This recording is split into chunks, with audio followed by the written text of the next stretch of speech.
at report stage, and the report was adopted on third reading to take place today, Tuesday, 8th November 2022. The other two bills included the Anti-Human Trafficking Amendment Bill, National Assembly Bill number 16 of 2022, which was read the third time and passed.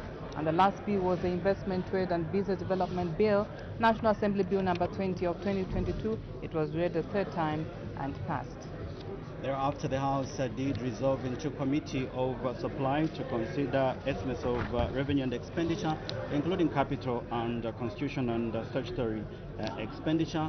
And quite a number of heads were considered. And the first head was head 02, which is the office of the President, and a total amounting to 159,972,85 being where was ordered to stand as part of the estimates.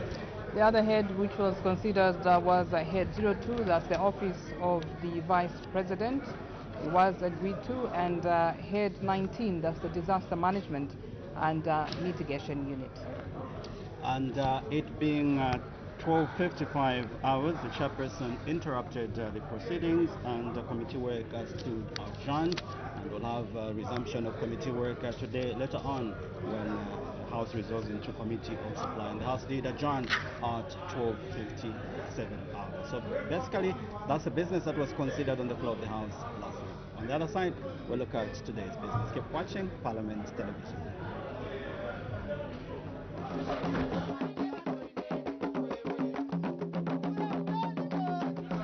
Thank you for joining us once again as we're standing by for live parliamentary proceedings at 14:30. Time now to look at today's order paper. Today, Tuesday, 8th November 2022. We have one question for oral answer, understanding order number 74. And this question is question number 87, coming from Ms. Nyemba of Chifunabuli. She's going to ask the Minister of Infrastructure, Housing and Urban Development a question in two parts: whether the government has any plans to construct embankments in Chifunabuli parliamentary constituency to ease the movement of people and goods across villages, and if so, when the plans will be implemented. After the consideration of that question for oral answer, the House will proceed to consider the only bill for today, which is coming out a third reading, and this is the Zambia Development Agency Bill, National Assembly Bill number 19 of 2022, and thereafter the House will resolve into Committee of Supply to consider estimates of revenue and expenditure, including capital and constitution and statutory expenditure. And let's quickly look at the heads that are expected to be considered on the floor of the House today. Absolutely, these include head 10, that's the Zambia Police Service Commission, head 36, Zambia Correctional Service Commission. Other heads, we do have head 19, which is the Minister of Home Affairs and Internal Security, head 11, Zambia Police Service, and head 16, which is the Drug Enforcement Commission. So a total number of 5 heads will be considered today, and we expect various cabinet ministers responsible for these ministries to present a policy statement, and members from the backbench and indeed from cabinet, and will be able to debate these various heads. And so that's it. That's the business that is expected to be transacted on the floor of the House. We sure hope you're going to stay with us right here on Parliament Television. Just now we take you to the floor of the House for the proceedings. Good afternoon.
Almighty God, who in your infinite wisdom and providential goodness has appointed the offices of leaders and parliaments for the welfare of society and the just government of the people. We beseech you to consider with your abundant favor us, your servants, whom you have been pleased to call to the performance of such important responsibilities in this land. Let your blessing descend upon us here in Parliament assembled, and grant that we may, as in your presence, treat and consider all matters that shall come under our deliberation, in so just and faithful a manner as to promote your honor and glory, and to advance the peace, prosperity, and welfare of our country, and of those whose interests you have committed to our charge. Amen.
Honorable members, I have one announcement to make. I have received communication to the effect that in the absence of Her Honor the Vice President, who is attending to other government business, the Honorable Minister of Defense, Honorable Ambrose L. Lufuma, MP, will act as leader of government business in the House from today, Tuesday, 8th November, 2022, until further notice. I thank you.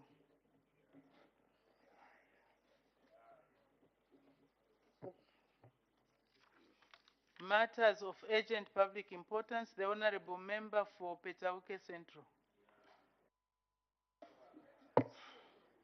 Yes.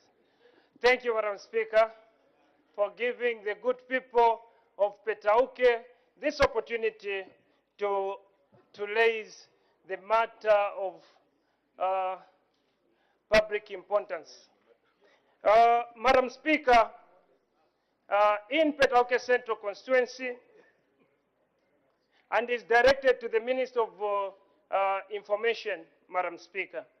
Madam Speaker, the good people of Petauke, especially the people living with a disability, they follow the happenings in the country through some TV stations. For example, when we were affected with COVID-19, a lot of people in the constituency, they got that news through the media. But the people living with disability, especially the deaf, they are complaining in my constituency, Madam Speaker. They don't follow because they don't interpret in these other media, apart from ZNBC. But it's not everyone who is privy to ZNBC, but they are also privy maybe to these other media houses. So is the minister, we are asking the Minister of Information to intervene so that each and every media should have interpreters, so that people living with a disability, Madam Speaker, should be following whatever is happening. If, for example, the good people of Petauke, 95% are farmers, and the farmers, they get the information from the Minister of Agriculture through... Order, Honorable Member, order. Huh? Honorable Member for Petauke Central, you are the leader of the independence. You are the whip, actually. Now, when you just raise matters which do not even meet the criteria stated in Standing Order 134 as read with 135, we are just squandering time. We have so many order. We have so many issues, heads to consider. Please don't stand and raise a point when you know that it's just meant to squander time. Honorable member for Petauke Central, you are out of order. Honorable member from Pika. Thank you so much, Madam Speaker, for according me this opportunity to raise a matter of urgent public importance pursuant to Standing Order number 134, directed at the Minister of Health. Madam Speaker, a health nation is indeed a wealth nation. However, Madam Speaker, in my constituency in Pika, particularly the urban clinic, which caters for thousands of our people there, do not have an X-ray machine. So is my coach Rufias at our hospital. We have made efforts to contact the Ministry of Health, and we are being told the pharmacists at Zamsa have not yet procured X-ray machines. As a result, our people have to travel to Chinsari, which is about 180 kilometers, as well as Chilonga at times, spending a lot of money for them to access health care services. Madam Speaker, I seek your indulgence. Thank you. Thank you, Honorable Member from Pika. Again, that issue that you have raised does not meet the criteria, so it's not admitted. Let's make progress. I have permitted the Honorable Minister of Infrastructure, Housing and Urban Development to make a ministerial statement. The Honorable Minister of Infrastructure, Housing and Urban Development.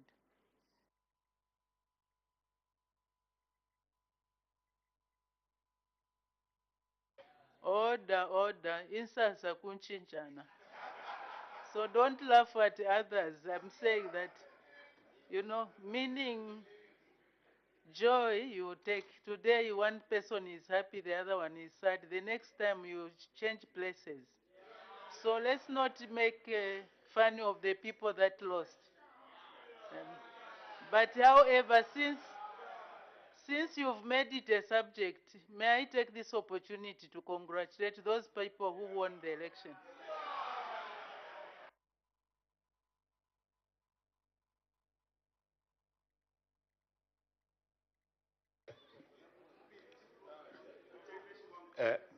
Thank you, Madam Speaker. I know you have already done it, but I will be failing in my duties if I did not add to your congratulations to the victorious UPND and its alliance partners for the massive victory. Losing only two, one in Pika, one in Chingola. We have taken note, and we shall correct even those two, because they are now our strongholds. Now, Madam Speaker, I wish to thank you for this opportunity to render this ministerial statement. As you may know, the transportation sector is critical to the economic growth of any nation, as it facilitates commerce, trade of goods and services. In this regard, the government of the Republic of Zambia is desirous of promoting investment and participation by the private sector in the development and maintenance of the transportation logistics infrastructure in the country. The demand for road infrastructure development in Zambia remains high, while the resource envelope is not adequate to bridge the financing gap for road construction, rehabilitation, and maintenance work. Now, in order to overcome the constraints imposed by limited financial resources, the New Dawn government intends to build or rehabilitate these high traffic roads using the public-private partnerships, PPP, financing model.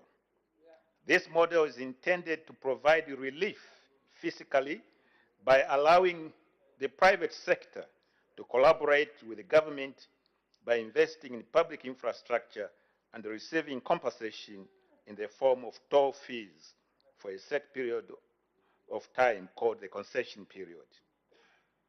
This financing model will in turn improve infrastructure development and service delivery.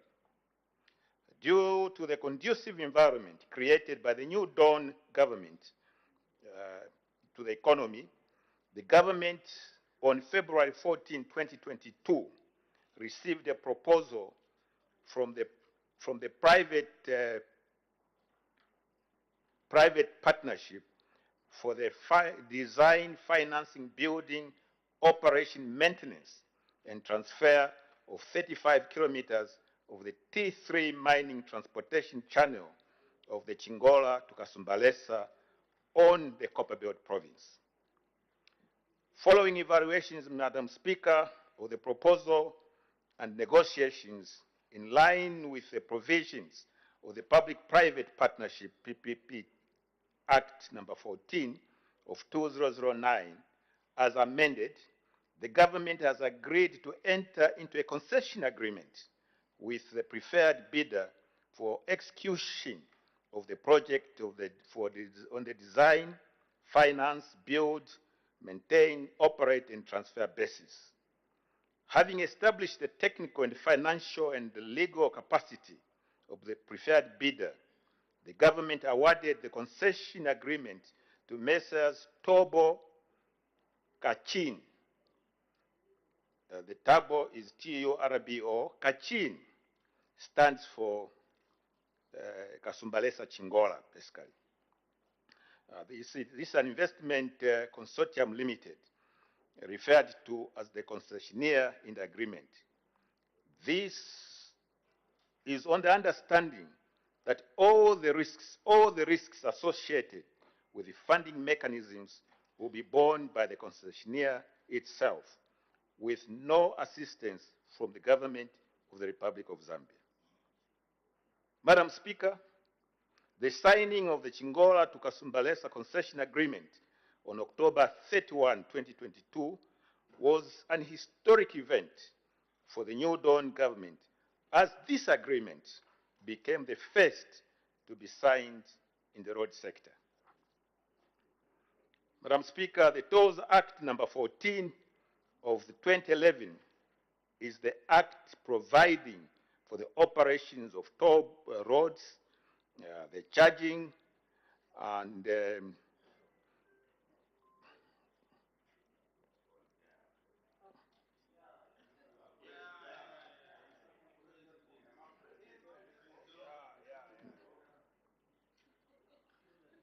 the charging and the collection of tolls, and provides for private sector participation in the tolling roads.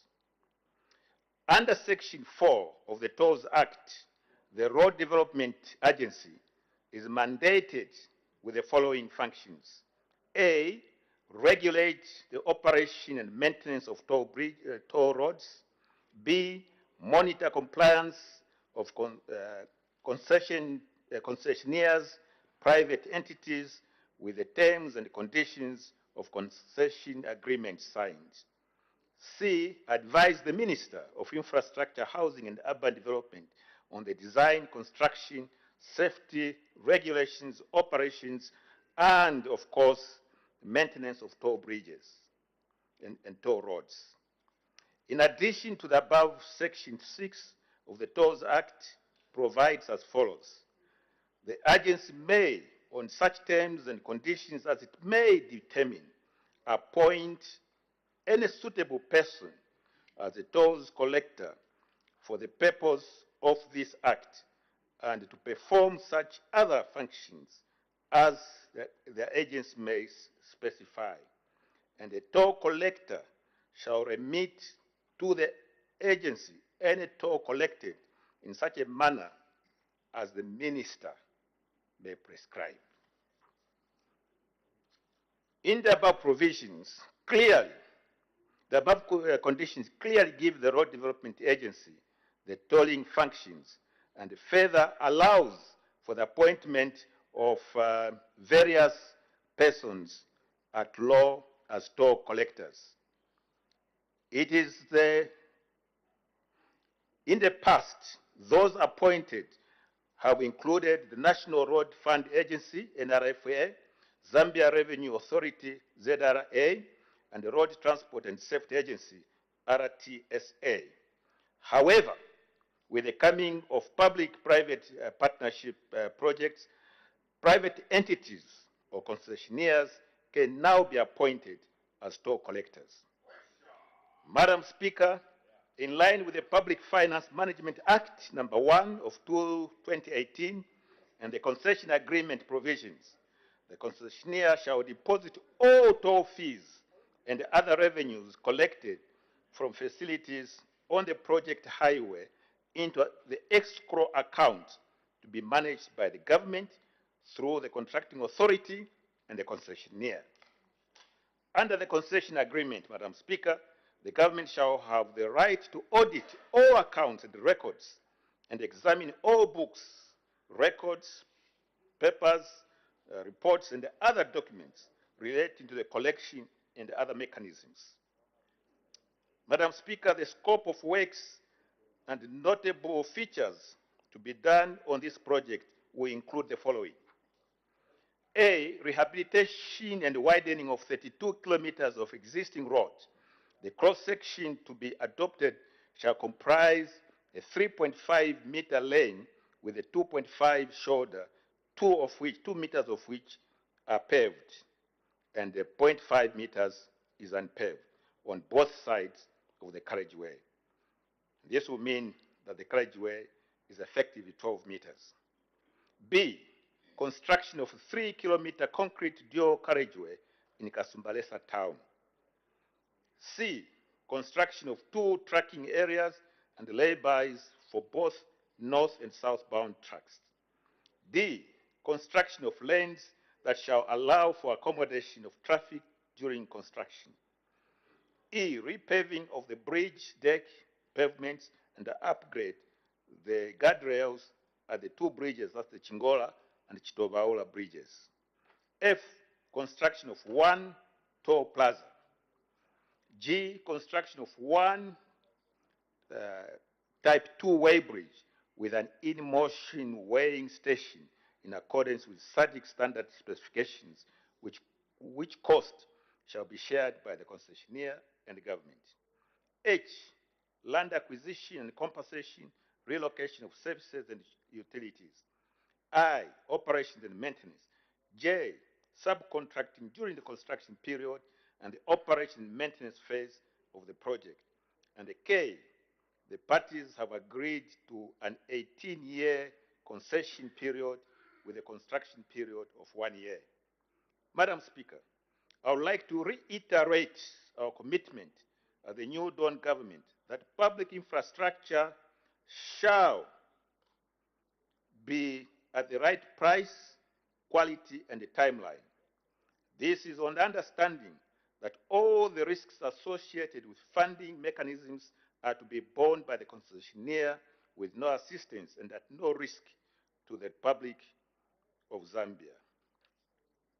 Madam Speaker, the construction cost of only the 3-kilometer concrete dual carriageway leading into Kasumbalesa and the rehabilitation of approximately 32 kilometers of the Chingola-Kasumbalesa road has been agreed at 31.37 thousand and 30 kwacha 96 $96 without taxes.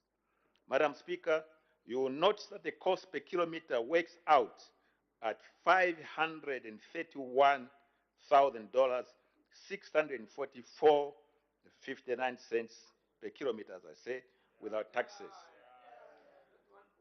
The kilometers, for those that want to know, has been worked out as follows. A, 32 kilometers from the section to be rehabilitated. B, 6 kilometers, that's the dual, the last 3 kilometers, which is dualized from the section to be dualized in Kasumbalesa. C, 14 kilometers worked out from the widening cross-section of a typical cross-section is usually 6.8 meters, comprising of 3.4 meter lanes. However, the adopted cross-section for this project is 11 meters with 3.5 meters lanes and 2 meters sealed shoulders. This adopted cross-section alone works out to be 21 kilometers, when compared to an ordinary road. Therefore, D, the cost per kilometer when compared with other similar section works out to be 531,649 59 cents, $59 per kilometer. That is the total price divided by the effective total kilometers. This is way below the old pricing, which was usually above $1 million. In certain cases, $1.2, $1.4 million per kilometer. And that is with all risks being borne by government.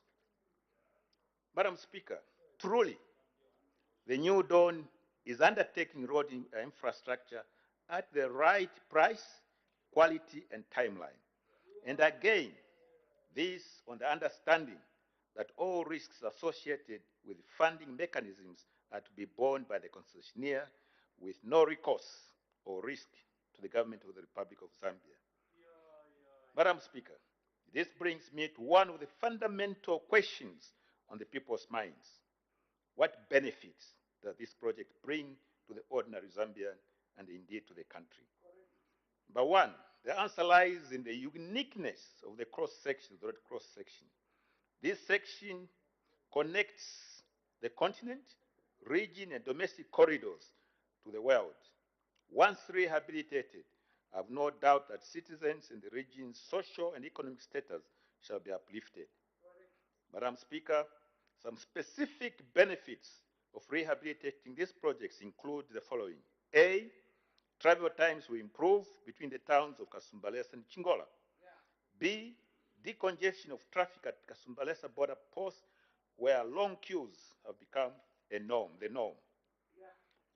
C, queues will reduce as some trucks will be packed in the two tracking areas with a combined capacity of 300 trucks being built as part of the project scope. D, our citizens on the project road will benefit from the traffic volumes that will be generated from the rehabilitated roads. F, the development of the project will serve as a springboard for the various youths on the Copper Belt, as it will result in the creation of many jobs in the project area during the construction period, as well as during the operation and maintenance phase of the project. This demonstrates the New Dawn's commitment and this conviction that the private sector is critical to the economic transformation agenda. Madam Speaker, with that, I would like to thank you for this permission yet again. Thank you. Thank you. Order. Honorable members are now free to ask questions on points of clarification on the ministerial statement given by the Honorable Minister of Infrastructure, Housing and Urban Development, the Leader of the Opposition. Thank you very much, Madam Speaker. Madam Speaker, you could note that Honorable Msokotwane is happy to have me back in the House. Honorable, good afternoon. Honorable Minister.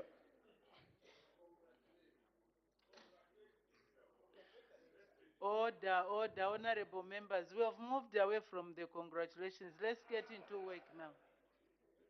Honorable Minister, I just wish to seek some clarification. The costing in construction projects is determined by the design. In cases where you are talking about maybe the asphalt finish, double seal, in this particular case, I'd like to know, because when you compare between projects, you must also be able to compare between the designs. Sometimes maybe comparing apples to oranges. In this particular case, what is the final finish on this particular project in terms of the design? Thank you. Thank you. The Honorable Minister of Infrastructure and Urban Development. Thank you, Madam Speaker. I thank the Honorable Member for that question. And to save time, I will not have any preliminaries. I will just go straight to this question. This is an asphalt road for the 32 kilometers, and the last 3 kilometers will be concrete because the traffic is slow and we require it to be a lot more durable. So the rest of the design, Madam Speaker, is here. This statement to be given to the House, and the honorable member who is technical will be able to read on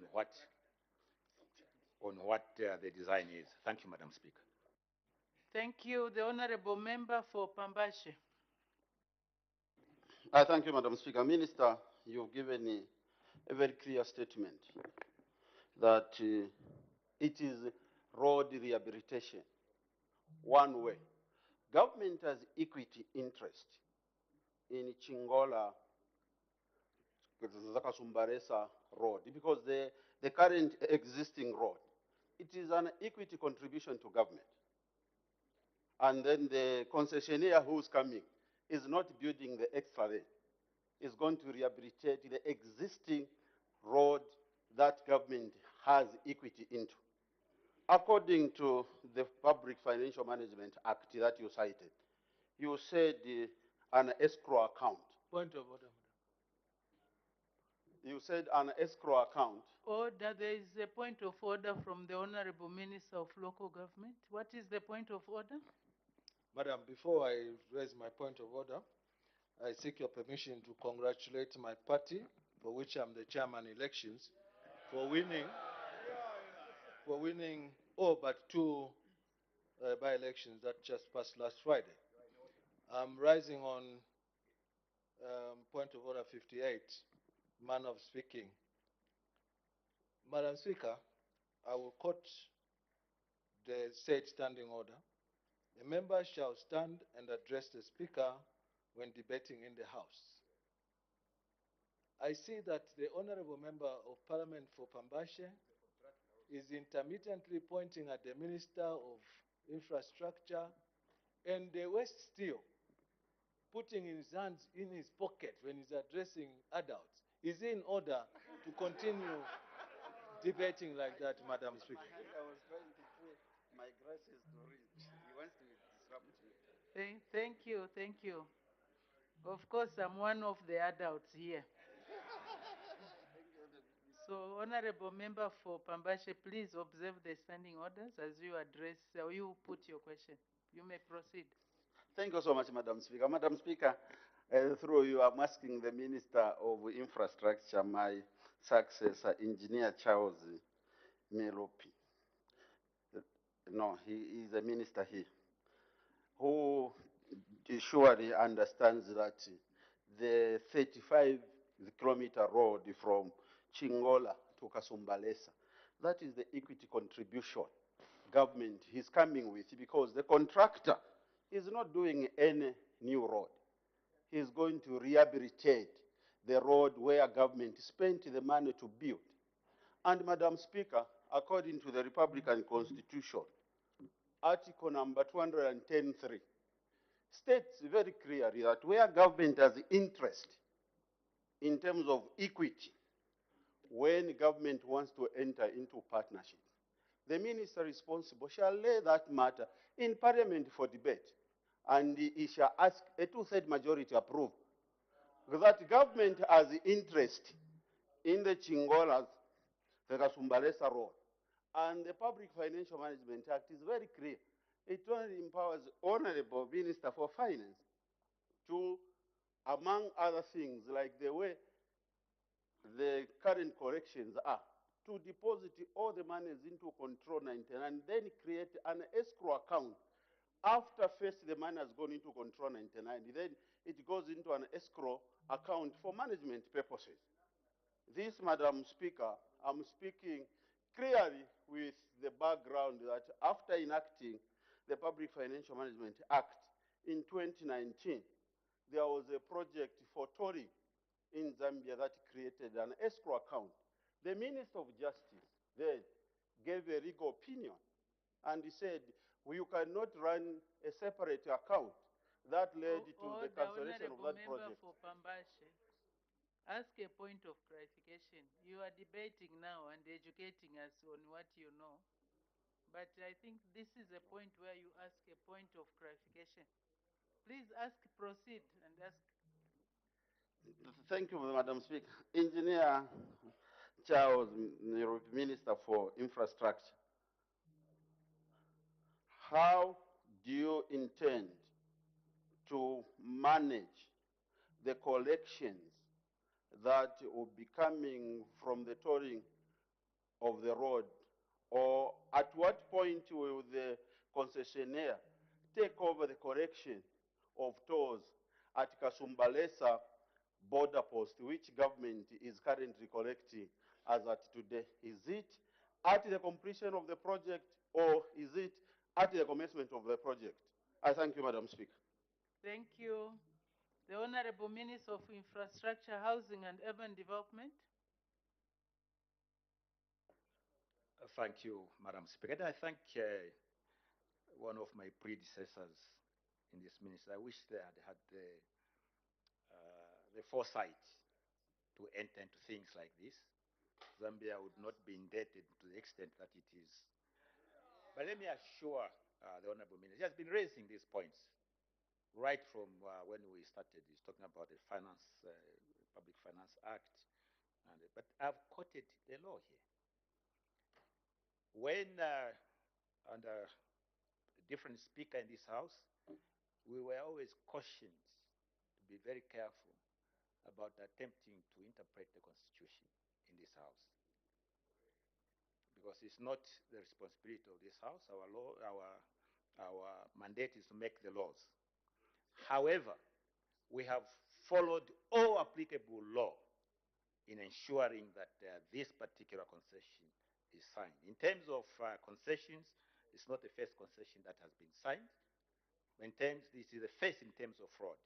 So my assurance to the nation and to this House, through the question raised by the Honorable Minister for Pambashe, is that we have followed all laws. The escrow account, as I've said in my statement, will be controlled by the two parties that have signed this agreement. That is government, through the contracting authority, and also the contracting party, the private party. Thank you, Madam Speaker. Thank you. Thank you. I will encourage the Honorable Member for Pambashe, if he has any suggestions, to engage the Honorable Minister of Infrastructure, Housing and Urban Development to see how best this can be achieved. The Honorable Member for Kabwata. Thank you, Madam Speaker, for giving the good people of Kawata this chance to ask a question. However, Madam Speaker, allow me to congratulate my party, UPND, for having actually given a good beating to the opposition. My question is to the Minister. I wanted to find out, Minister, Honorable Minister, I wanted to find out how or what criteria are you going to use to compensate those people that will either be displaced and yet they do not have title, but they have actually been domiciled on that particular land for over 10 or 15 years. So what criteria are you going to use? Thank you. Thank you. The Honorable Minister of Infrastructure, Housing and Urban Development. Madam Speaker, thank you very much to my colleague, the Honorable Member for Kabwata. I think when we're talking about compensation, we must be very careful that we don't open the Pandora's box. In my statement, I was very clear that part of the costs that the private party will incur will be compensation and the moving of services from around the road. That bridge will be crossed because we don't know who has title, who is not got title, who is entitled or who is not entitled. That will be worked in conjunction with the leadership, the civic leadership of Chingola, of Chirabombwe, and the political leadership in those two areas. Thank you, Madam Speaker. Thank you. The Honorable Member for Ron. Thank you very much, Madam Speaker, and thank you very much, Honorable Minister, for going the PPP way. And I only hope that, Honorable Minister, you could extend this PPP way to other transportation infrastructures, such as the railway line, to offer some relief on the road infrastructure. Honorable Minister, mine is just to find out as to what will be the payback period for this concession. Thank you. The Honorable Minister of Infrastructure, Housing and Urban Development. Thank you, Madam Speaker, and I thank the Honorable Member for Ron, Honorable Chibuye. I've stated that the concession period will be 18 years with a construction period of 1 year. That means that the operations will be 17 years, but during these 17 years, there will be two periods of major rehabilitation at year 7 and 8, and also, I think, at year 16, so that when they exit, they leave an excellent road. What's determined by the payback period will be the ability of the project to meet the parameters that we have assigned. And that is why, Madam Speaker, in terms of revenue sharing because I must also add that during the concession period, government will not forego totally all the revenues. They will be participating in the sharing of that revenues. That's why we have developed a two-tier mechanism. One, the first tier is if we are able to hit our targets within the revenue targets within 10%, there's some percentages there of how we share. And the second one is if we go above that 10%. So the ability to collect revenues and the growth of the traffic volume here is what will determine the payback period. Thank you, Madam Speaker. Thank you. The Honorable Member for Kasenengo.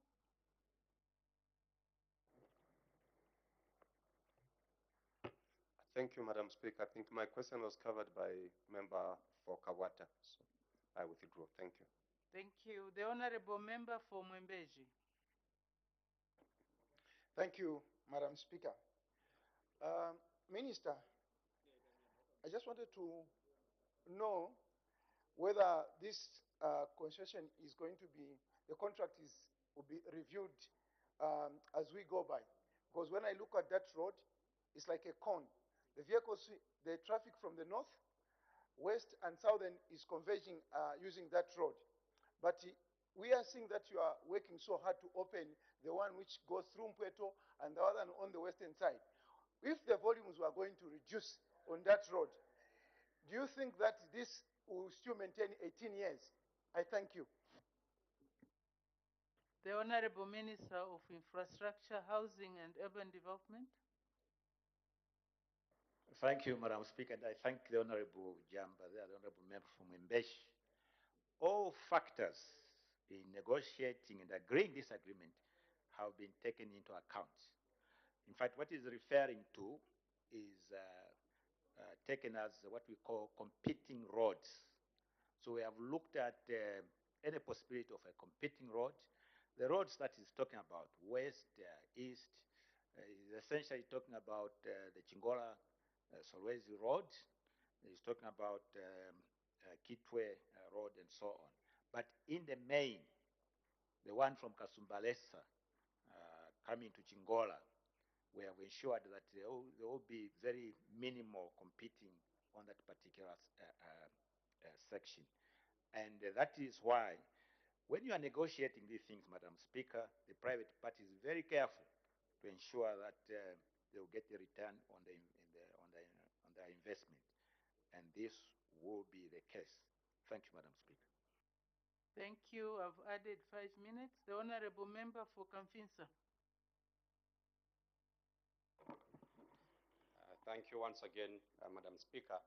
Honorable Minister of Infrastructure, you've indicated that during this 18-year concessional period, rehabilitation will be done twice, I think the 8th year and the 16th year.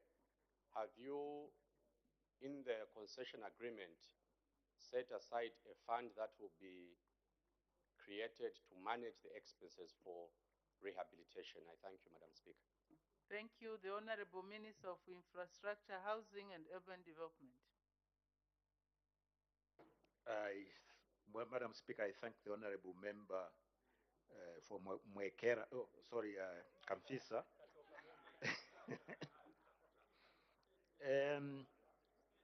We have taken all those matters into account. As I said, what I've issued here is fairly technical. So the maintenance period at 7 and 8 is to ensure that we continue to have an excellent international standard road. The one at the end of the concession period will be to ensure that we take over a road that is again to international standards when that is over. Thank you, Madam Speaker. Thank you. The Honorable Member for Kabwe Central. Thank you so much, Madam Speaker. Though my question was tackled slightly by the Member of Parliament for Kabwata, but I can take it in a different direction. I just wanted to ask the Minister over the issue of compensation. That we have seen, I think we have seen most of the roads in Zambia that they are heavily encroached by people who go there illegally. And that even now, before the works can start, there's possibility that people can flock into the roadside so that they are compensated. Minister, are you doing something to make sure that no other people are coming into the road reserve so that we do not incur huge costs in terms of compensation? Thank you. Thank you. The Honorable Minister of Infrastructure, Housing and Urban Development. Madam Speaker, the Honorable Member for Kabwe has hit the nail on the head. There is what is called a road reserve or way leave, if you want to call it that way. Legally, the whole of that road reserve belongs to government. And anyone who develops in the road reserve does so illegally. And that is why I said in terms of compensation, it's not proper that I should open this, because all those matters will be taken into account. Those that are there legally, either they got the land from the local authority or from the traditional authority, those will be looked at. Those who have encroached on land that is not theirs, that is government land, those matters will take a different route. Thank you, Madam Speaker. Thank you. The Honorable Member for Shuangandu. Thank you so much, Madam Speaker. Madam Speaker, just allow me to refer the Honorable Minister to Financial Act number 1 of 2018. Section 25, subsection 1 states, and I quote, there is established a treasury single account, A, which shall serve as a unified structure of bank accounts to give a consolidated view of government cash resources, and B, into which all government cash, including monies received by public bodies, shall be deposited, and from which all expenditure of government and public entities shall be made. This is the law. And all the targets that have been invested in by government contribute to this very account. And even on the border of Kasumbalesa, where toll fees are collected, the money goes to this single account. Honorable Minister, the desire of you as government and the concessionaire is to realize finances from that stretch. And you have heard speculations from your people saying that maybe their targets will be sold. So you need to clear the air. What do you intend to do? Are you going to put a toll on that stretch target from which you realize the concessionaire will recoup the money? Because already we are collecting about $6 million. $6 million per annum at Kasumbalesa. So will that money we are collecting already go to this concession, or you start with a new target after completion of the works? I thank you, Madam Speaker. Thank you. The Honorable Minister of Infrastructure, Housing and Urban Development. Thank you, Madam Speaker, and I thank the Honorable Member. Order, sorry, Honorable Minister. There is a point of order from the Honorable Minister of Home Affairs and Internal Security. What's the point of order? Thank you very much, Madam Speaker. for according me this opportunity to raise a point of order on the Patriotic Front Whip, Honorable Kamchongo, pursuant to Article 65 of our standing orders. Madam Speaker, is the Honorable Member of Parliament for Shwangandu in order to mislead himself by stating that there is a toll gate at the Kasumbalesa, when in actual fact there is no such a toll gate in Kasumbalesa? Is in order to mislead himself to the extent that as he is misleading himself, he is quoting the law wrongly? Is in order? Order. If there is no toll gate at Kasumbalesa as raised by the Honorable Member for Shwangandu, then to that extent the Honorable Member for Shwangandu is out of order. I'm not aware myself whether there is a toll gate or there is no toll gate. Order, Honorable Member. Order, Honorable Member for Shwangandu. Honorable Member for Shwangandu. Okay, you said the toll gate.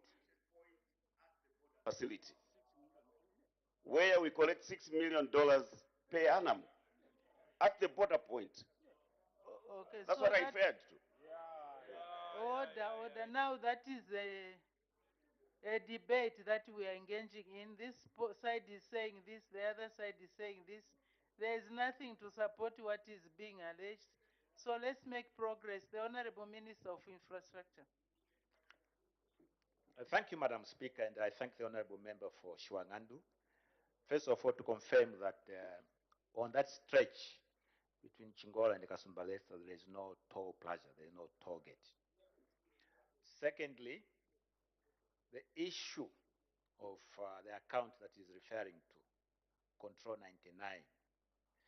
I think there are very few people in Zambia who have gone into details of what happens to Control 99 compared to myself, because I was chairman of the Public Accounts Committee some years back, and we used to deal with those matters. What he has said here is the Public Finance Act stipulates that government revenues are to be deposited in the Control 99. We have no problem with that. What we have said here in this agreement is that there will be an escrow account established, there will be a revenue sharing mechanism, the share of government will be deposited in Control 99. It's straightforward, Madam Speaker. I thank you. Thank you. I've also permitted the Honorable Minister of Health to make a ministerial statement. The Honorable Minister of Health.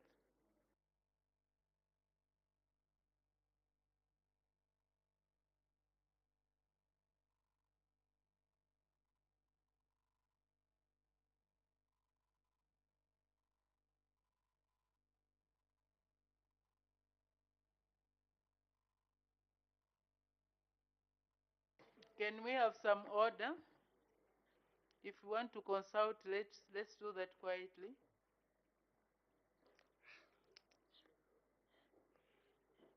Madam Speaker, I wish to thank you sincerely for granting me this opportunity to update the House and the nation at large on the increase in the number of mosquitoes in Lusaka and Livingstone districts and other parts of the nation. The House may wish to recall that on Friday, the 28th of October 2022, the Honorable Second Deputy Speaker directed that a ministerial statement be issued on the increase of mosquitoes countrywide. This directive followed a matter of urgent public importance raised by Honorable Mr. Ara Mutale, Member of Parliament for Chitambo Parliamentary Constituency. Madam Speaker, I wish to inform this august House that government, through my ministry, has received reports of this increase in mosquito populations, not only in Lusaka, but also in Livingstone, our tourist capital. Madam Speaker, it is important to note that from the outset that these mosquitoes that have increased in our two cities are what we call nuisance mosquitoes, as they do not spread malaria. They are a species of mosquito called calycines, which are not able to transmit malaria parasites. Madam Speaker, this is why in these two cities, despite the increased mosquito populations, we still record relatively low malaria cases. These mosquitoes breed in contaminated, stagnant pools of water, which is commonplace for urban cities like Lusaka and Livingstone. This is the water found in sewer ponds, blocked drainages, shallow wells, quarrying ditches, and containers due to indiscriminate disposal of garbage within our communities. This has been ascertained by our routine entomological surveillance activities that monitor mosquito breeding sites and also identifies the species of mosquitoes across the country, including these two urban settings.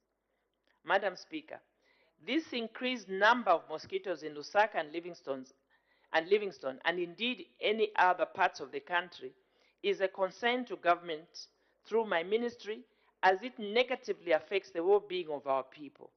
In this regard, we have embarked on a multi-sectorial approach to address this issue. The primary focus of the response is to intervene at the source, that is, where these mosquitoes breed, through a program called larval source management. This approach targets the immature aquatic stages of the mosquitoes.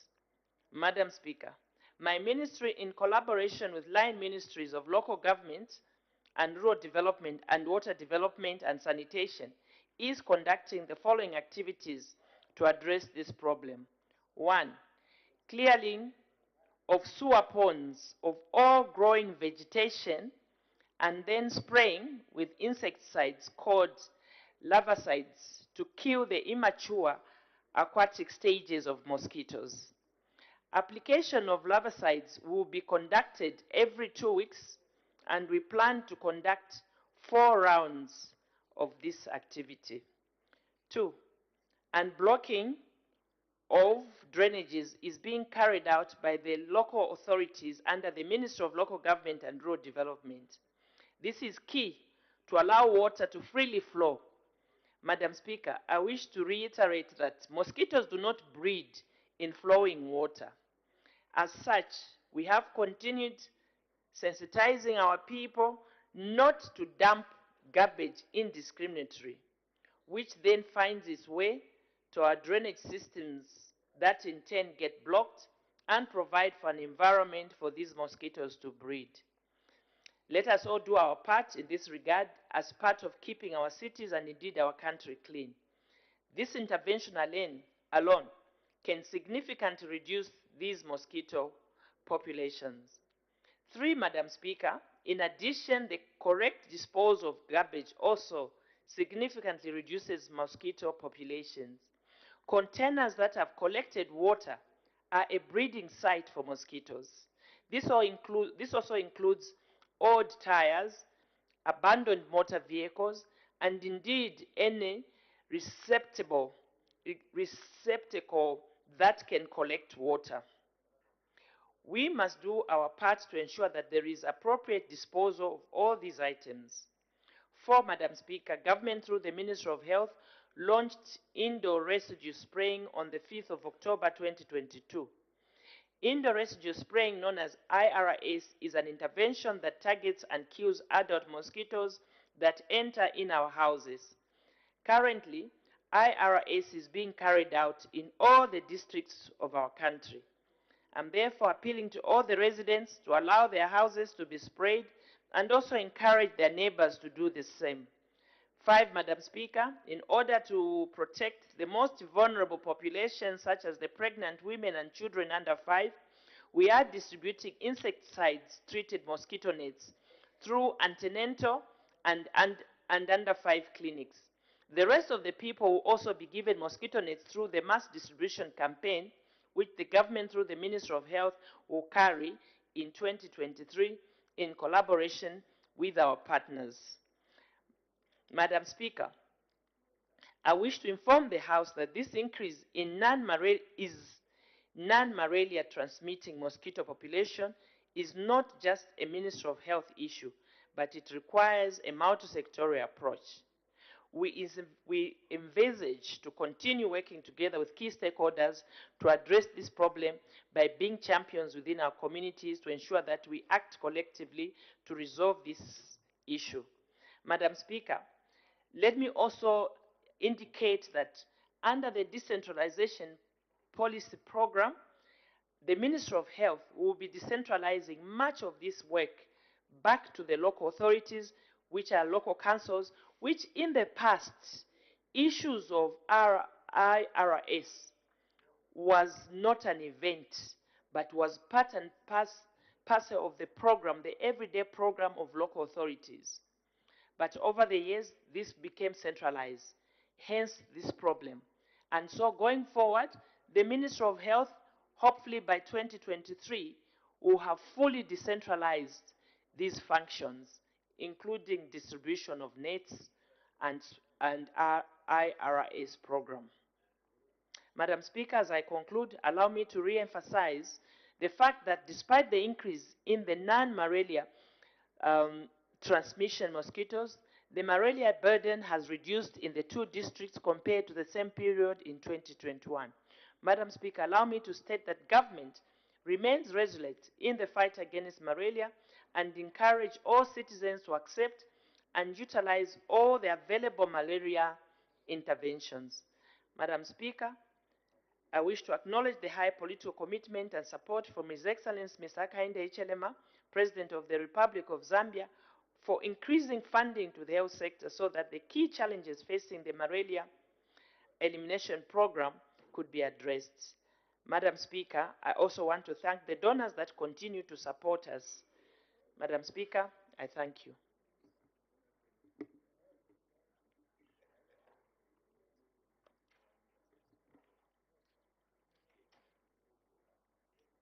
Thank you. Honorable members are now free to ask questions on points of clarification on the ministerial statement given by the Honorable Minister of Health. The Honorable Member for Mandevu.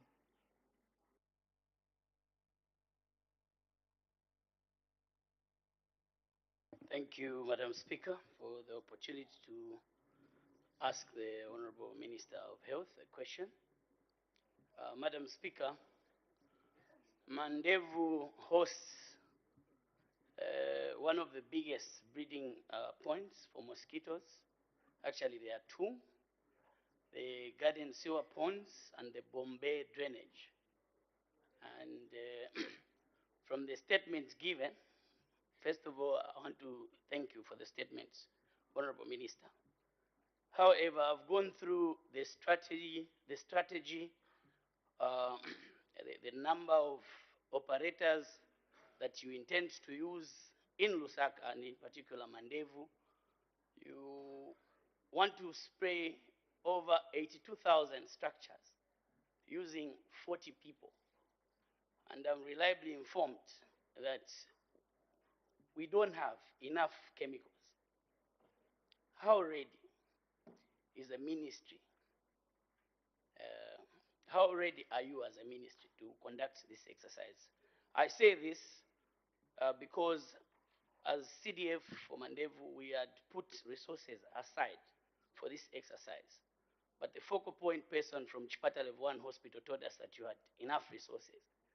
And what I've seen on the ground is adverse, or rather, it's not true. So do you have enough resources in terms of manpower and funds to conduct this exercise effectively? I thank you. Thank you. The Honorable Minister of Health. Thank you, Madam Speaker.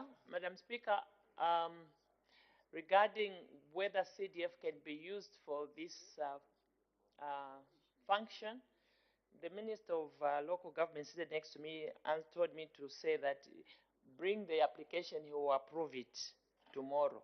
That is point number one. The second point, whether Ministry of Health has enough resources, whether in cash or in medicines or in workers to conduct this. I think that the answer will be yes and no. Yes, in that, every time Ministry of Health comes up with an exercise or a program, we normally achieve beyond 70%. So it is possible that even now we will be able to reach 80 up to 100%, because normally we are also supported by partners. Even you yourself, you have already indicated that part of your CDF will help us. So obviously we shall succeed. Thank you. Thank you. The Honorable Member for Solwezi East. Thank you very much, Madam Speaker. Honorable Minister, I just want to find out, indeed you alluded to the fact that mosquitoes that are currently biting people are somewhat nuisance. But we also have different species of mosquitoes that transmit different kind of microorganisms that can cause diseases like elephantiasis or dengue fever and so on and so forth.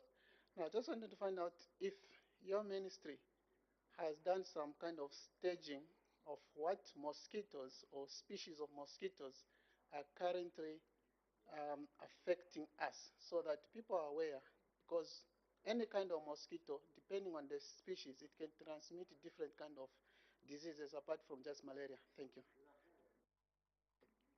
Thank you. The Honorable Minister of Health. Thank you, Madam Speaker. Madam Speaker, the statement does allude to the fact that the mosquitoes currently in Lusaka and Livingstone have been checked, and that they are just a nuisance, but not able to transmit malaria. As regards any other diseases, that I wouldn't indicate as to whether that is possible or not. Thank you. Thank you. The Honorable Member for Kamfinso.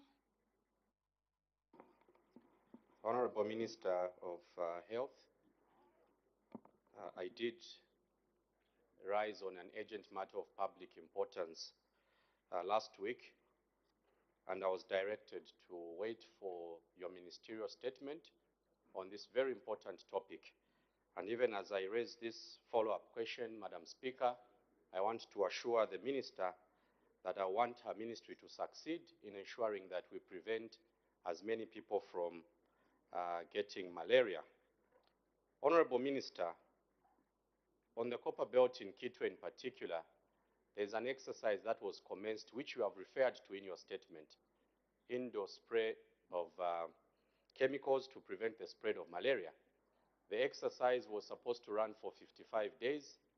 The report that we have received and have confirmed is that our young men and women only worked for 12 days, and we were told that the exercise has come to an end. Honorable Minister, that status quo does not assure the residents of Kitwe and Kamfinsa in particular that they will not get the malaria, which is very dangerous, as you might be aware. My follow-up question, Honorable Minister of Health, is your ministry ready to undertake this exercise for the full length of the period in order to ensure that our residents, particularly the people of Kamfinsa, are not affected by the exercise which has been shortened instead of the initial 55 days that was allocated? Because this has actually raised concerns that young men signed contracts, they need to be paid for 55 days. It just brings all these other challenges which need to be addressed. Is the ministry ready to undertake this exercise for the 55 days or more that you feel will give the right impact? I thank you, Madam Speaker. Thank you. The Honorable Minister of Health. Thank you, Madam Speaker. Madam Speaker, I would not really be able to know exactly the individual programs for each district. As you're aware, what we have done is that this program is in all the 116 districts, and each district makes its own plan. The planning is not done from Ministry of Health. It is incumbent on the district health department and the local authority to make their own program, looking at the number of households, looking at the areas which are badly affected. But what I just know is that all the districts are going to, the households are supposed to be sprayed. So those details of 55 days being reduced to 30 days is really an administrative matter for the district in particular. And the Honorable Member of Parliament is at liberty really to get in touch with the Mayor and the Director of Health and to understand. And he should come and say, I spoke to these people and this is what they have said. Now, as it is, it's just a program that has been reduced. I wouldn't know. Thank you. Thank you. The Honorable Member for Mbavala. Thank you so much, Madam Speaker, for giving the good people of Mbabara an opportunity to ask a follow-up question on the wonderful statement from our Honorable Minister of Health.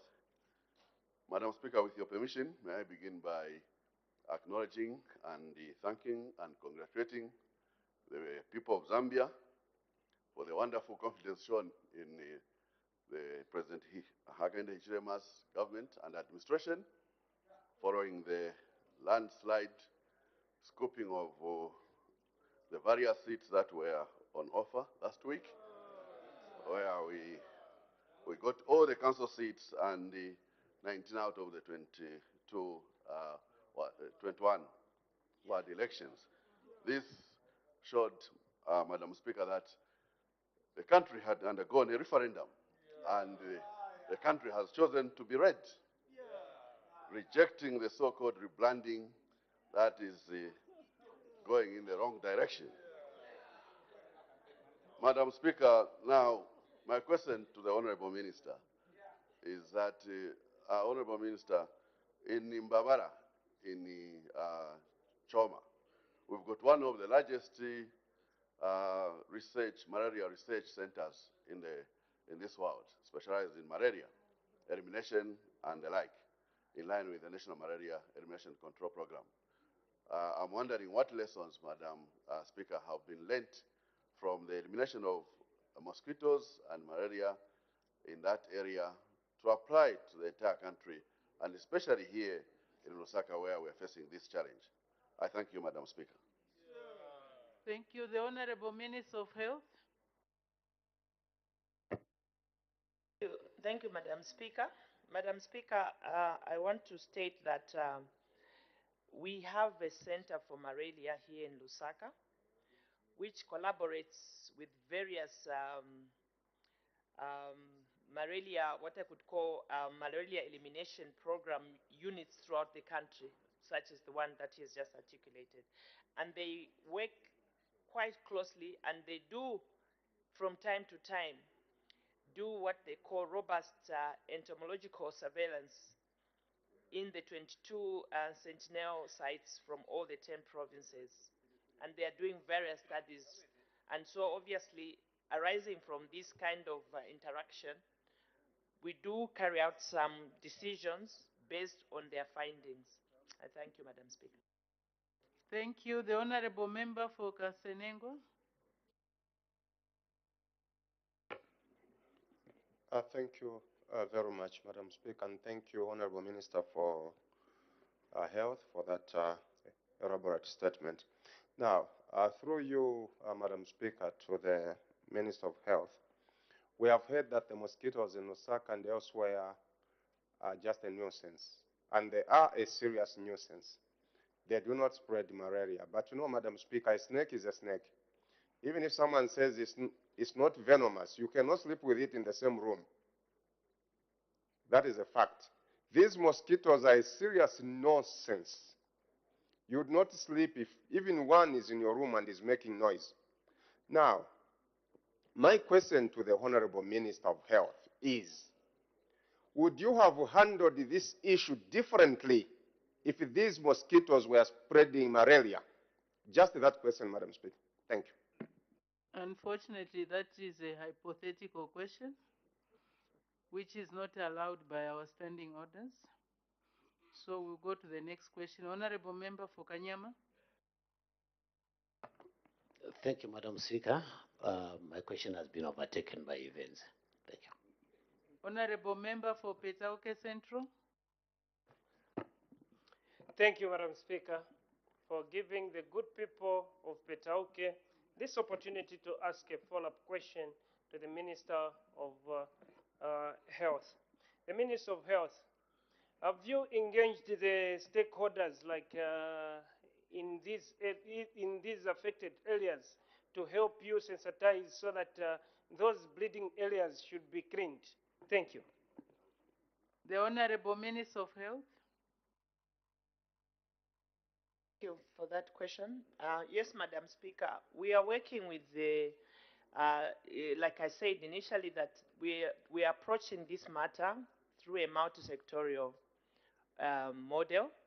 And to that effect, we are working also with the private sector, who, apart from the donors, who have actually come on board to support us in this exercise. And Madam Speaker, we are targeting a population of 2.7 million out of the 11 million people that are affected or in this exercise. We also have engaged and also we're sensitizing members of the public through electronic and print media. There are also some community meetings through the Ward Development and Neighborhood Health Committees who are sensitizing people on proper waste disposal and how to keep the surrounding clean through management of vegetation. We are also barring of ditches and shallow wells, and also teaching people on the importance of sleeping under mosquito nets, and also ensuring that houses, those that are going around are given access to houses to get them to be sprayed. So there's quite a bit of work that is going on. And like I said, everything is going on simultaneously in all the provinces. Obviously, there are few districts that have not been covered. And I think these are those maybe either there's basically completely no mosquitoes there. And we hope that by the third week of November, we should have finished the whole process of spraying. Thank you. But also, Madam Speaker, I think that what is cardinal is that, like I said, in the past, those good days, if you recall, Madam Speaker, when you were young, the spraying of mosquitoes was not a big function for the Minister of Health or Minister of Local Government. It was something that was part of the programs of local authorities. Every local authority knew that this period of time they have to clear grass, long, high grass. They had to do certain things. They had to make sure the drainage systems there's nothing, stagnant water. They had to fill up everything. And they also knew what time to do the spraying. It was one of those events that really was not an event, but something that was done almost every day. But over the years, when systems started changing, we saw that this function now became a Ministry of Health function. And over time, obviously, Ministry of Health has been overwhelmed. It can't manage.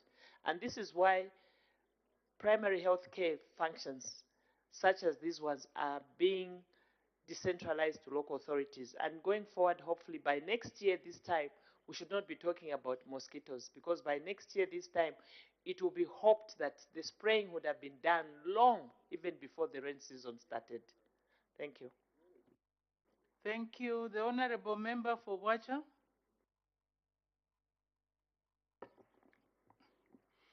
Thank you very much, Madam Speaker, for the opportunity to ask the Minister of Health a follow-up question. And Minister, thank you very much for the delivered statement.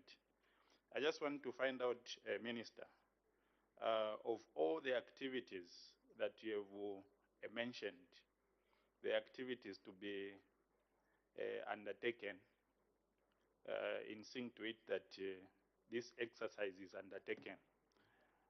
Is it possible for you, Minister, to indicate how much is going to be spent to undertake all the activities for this exercise? Thank you, Madam Speaker. I'm not, or the Honorable Minister, although I'm not sure whether the Minister will be ready for that, because it's becoming a detail rather than a follow-up question. The Honorable Minister, maybe you can indicate. Important as the question is, Madam Speaker, unfortunately, I do not have the figures All I know is that mosquito nets to the tune of 2.7 million households have to be sprayed, and also that nets are going to be given to all our pregnant mothers and children under the age of 5. That kind of budgeting has already been done, and we have the resources for that, thanks to our cooperating partners and government that has made that available. Thank you. Thank you. The Honorable Member for Lubasenshi. Thank you so much, Madam Speaker. My question has been taken away by the current events. Thank you. The Honorable Member for Kankoyo.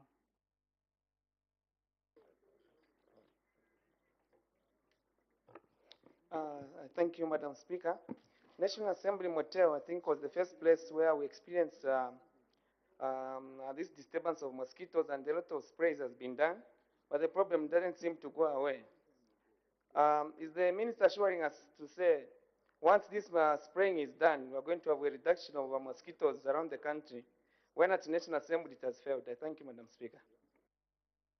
The Honorable Minister of Health. First of all, I didn't know, Madam Speaker, that we have failed to kill the mosquitoes here at the National Assembly.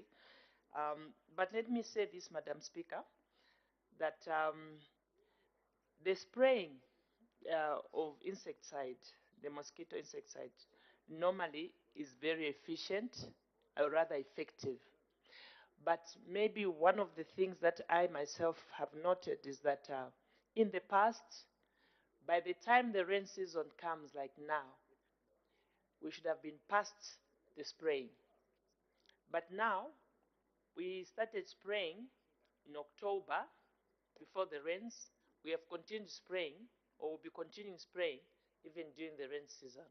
That is a problem, Madam Speaker. And we fear that the effectiveness may not be that good. But all things being equal, this is why we are going to do 4 rounds of spraying. And we are hoping that by doing 4 rounds of spraying, we should be able to effectively kill the larva. But having said that, there are certain things, Madam Speaker, certain actions that really are effective. For example, we know that mosquitoes will breed around stagnant water. So let's close up those places ourselves as residents of some of these surroundings. And I think members of parliament and councillors and mayors have a big role to play to mobilize the communities to actually help themselves. Sleeping under a mosquito net, especially for the young kids, we must do that ourselves. I know that sometimes even when government gives mosquito nets, people don't use them, they feel lazy. But mosquito nets help. There is evidence to show that actually when you sleep under a mosquito net, you will not suffer from malaria. So I also know, Madam Speaker, that we have few districts where the spraying has not started because the chemicals will only be given to them, I think, next week, whilst other areas like highly prone areas like Lusaka, Livingstone, there we started at least on time. But you have other areas, other districts where, maybe the mosquitoes are not really, but still more, we need to spray the whole country. So these are some of the challenges that we have, which we expect.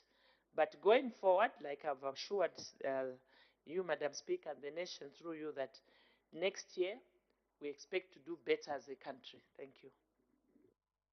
Thank you. The Honorable Member for Masaiti. Thank you, Madam Speaker.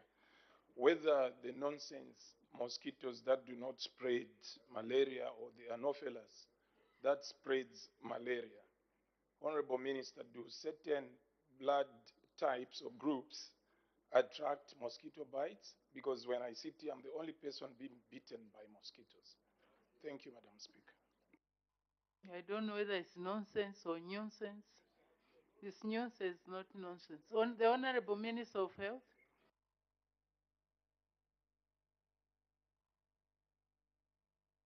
Sorry, Madam Speaker, I apologize. I didn't really catch the question. If they can. Honorable Member for Masaiti, maybe you can recast your question. And thank you for the correction, Madam Speaker. The nuisance mosquitoes that do not spread malaria. There are those that are anopheles, the female mosquitoes that spread malaria. Are certain blood groups attracted to mosquito bites? I hope you've gotten the question. A female has been brought in. The Honorable Minister of Health. Thank you, Madam Speaker. Indeed, the female one is the one that carries the disease. But like I said, majority of the mosquitoes in Lusaka in particular and Livingstone, those are the ones that are being called non-malaria carrying mosquitoes. But you know, like on the Copper Belt, even now, Madam Speaker, when you travel to the Copper Belt, even in the past dry month, and you are bitten by those mosquitoes, those are vicious and very dangerous, and they kill. But for Lusaka, I think that the studies have been done. Yes, of course, we do still have malaria patients here, except that if you look at the numbers, they're very low compared to the bites. And the biting, they will always bite. Even the ones which don't give malaria, they will bite. They're a nuisance. But the point is that they may not carry the disease called malaria. Thank you. Thank you very much. But to the credit of the Honorable Minister of Health, I'm sure there are no mosquitoes in the chamber as when we started. So thank you very much for that. And also, I think there has been a challenge to all of us that we need to keep our surroundings clean. Let's start with our own personal homes. Make sure that we pick up the litter, we clean the surroundings. That way we'll be helping in the fight against malaria and the nuisance mosquitoes. Question for oral answer, understanding order 74. The Honorable Member for Chifunavuli.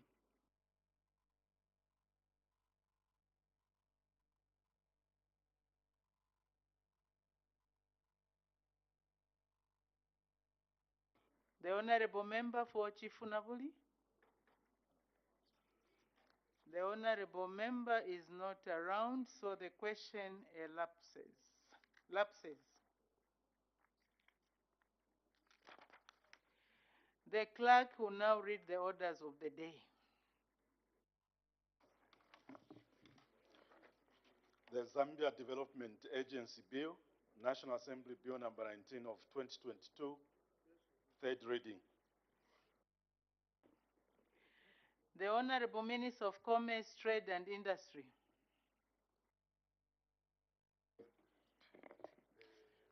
Madam Speaker, I beg to move that the bill be now read the third time. The question is that the bill be now read the third time. Any debate? Any objection? The question is agreed to. Let the bill be read the third time. The Zambia Development Agency Bill, National Assembly Bill number 19 of 2022. Next order. Estimates of revenue and expenditure, including capital and constitutional and statutory expenditure. Committee of Supply, resumption of committee work. The House will now resolve into committee.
When business was interrupted on Friday, 4th November 2022, the Committee of Supply on the estimates of expenditure for the year 1st January 2023 to 31st December 2023, presented to the National Assembly in September 2022, had just concluded considering head number 19, Disaster Management and Mitigation Unit.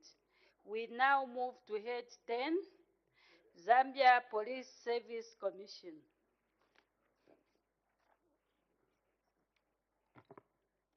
The Acting Leader of Government Business Policy Statement.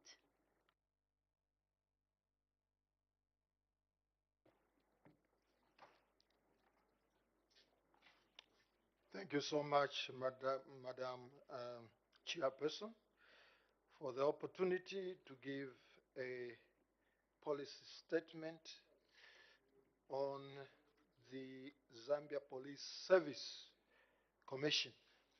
I would like to repeat, it's Zambia Police Service Commission and not Zambia Police Service. Chairperson, I wish to thank you for according me the opportunity to present the 2023 budget estimates for the Zambia Police Service Commission. Let's look at the mandate. Number one, Chairperson, the Zambia Police Service Commission is a constitutional and statutory body mandated to provide human resource functions to the Zambia Police Service under Constitutional Amendment Act number 2 of 2016, established under Article 226, and the Service Commissions Act number 10 of 2016. The Commission is responsible for ensuring that appointments, confirmations, promotions, transfers, regradings, attachments, secondments, discipline and separation of personnel in the Zambia Police Service and the National Immigration Departments are done in accordance with the prescribed guidelines and procedures. 2, the mission statement. Chairperson, the work of the Commission is guided by the following mission statement: to manage human resource for a sustainable crime-free society. 3, functions of the Commission. Chairperson, the Zambia Police Service Commission is charged with the responsibility of human resource management in the Zambia Police Service as provided for in the Constitution Amendment Act number 2 of 2016 and the Service Commission Act number 10 of 2016. The Commission's budget for 2023 is premised on Strategic Development Area number 4 of the 8th National Development Plan, which focuses on ensuring that there is an improved policy and governance environment. 4, overview of the 2022 budget performance. Chairperson, the Commission was allocated a total of 13,590,010 kwacha only. Of this, 9,852,806 kwacha only goes for personal emoluments and 3.7 million for goods and services. This was funded to execute highlighted programs as follows. Under governance and standards, we have 1, sensitize police and immigration officers on human resource reforms in 3 provinces, namely Southern, Luapula, and Lusaka provinces. 2, reviewed the 2019 to 2021 strategic plan and currently formulating the 2022 to 2026 strategic plan, service charter, and balance score balanced scorecard for the Commission. 3, developed human resource management guidelines and procedures for recruitment and placement of officers in the Zambia Police Service. 4, sensitized police and immigration officers on processes and procedures on handling complaints and appeals in the police service and immigration. 5, processed 49 appeals and disciplinary cases in the police service and immigration.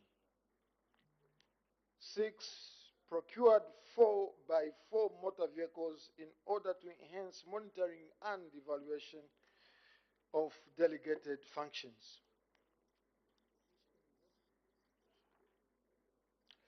7, inducted newly appointed commissioners on the operations of Zambia Police Service Commission. Under Human Resource Management 4.2, the following were done. 1, established and conducted 18 human resource management committees in Southern, Lusaka, and Luapula provinces in line with the decentralization policy. 2, appointed 65 officers in the National Immigration Department. 3, confirmed 196 officers in the Police Service and National Immigration Department. 4, separated 247 officers from the Police Service and National Immigration Department. 5, transferred 164 officers in the Police Service and the National Immigration Department. And 6, promoted 222 officers in the Police Service and National Immigration Department. Coming to the budget estimates for 2023, Chairperson, the Commission has been allocated a total of 18,826,731 kwacha only in the 2023 estimates of expenditure. The functions are performed through 3 key programs, namely 1, governance and standards. This comprises 4 sub-programs with a critical role of enhancing monitoring and evaluation to ensure compliance to set standards, guidelines, and regulations. The Commission will sensitize police and immigration officers on human resource management and reforms, and on the revised terms and conditions of service, disciplinary code, and grievances handling procedures. The Commission will also computerize records and procure motor vehicles. The program estimate is at 3,999,890 kwacha only. Coming to sub-programs, the Commission has the following sub-programs. 1, standards, guidelines, and regulations. 2, discipline, complaints and appeals. 3, record management. And 4, monitoring and evaluation. Human resource management is the responsibility for implementing human resource management reforms, establishment of human resource management committees, and capacity building for effective and efficient processing of delegated human resource functions. The program estimate is at 8,439,216 kwacha only. Sub-program is, under this human resource management, the sub-program is as follows. 1, human resource and management.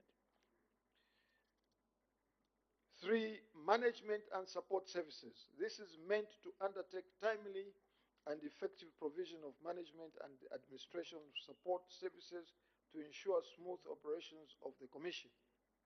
The program will involve development of the 2022-2026 strategic plan, service delivery charter, and balance scorecard. The program estimate is at 6,380,625 kwacha only. Under this, the sub-program is as follows. 1, execute office management. 2, human resource management and administration. 3, planning, policy, and coordination. In summary, Chairperson, the Commission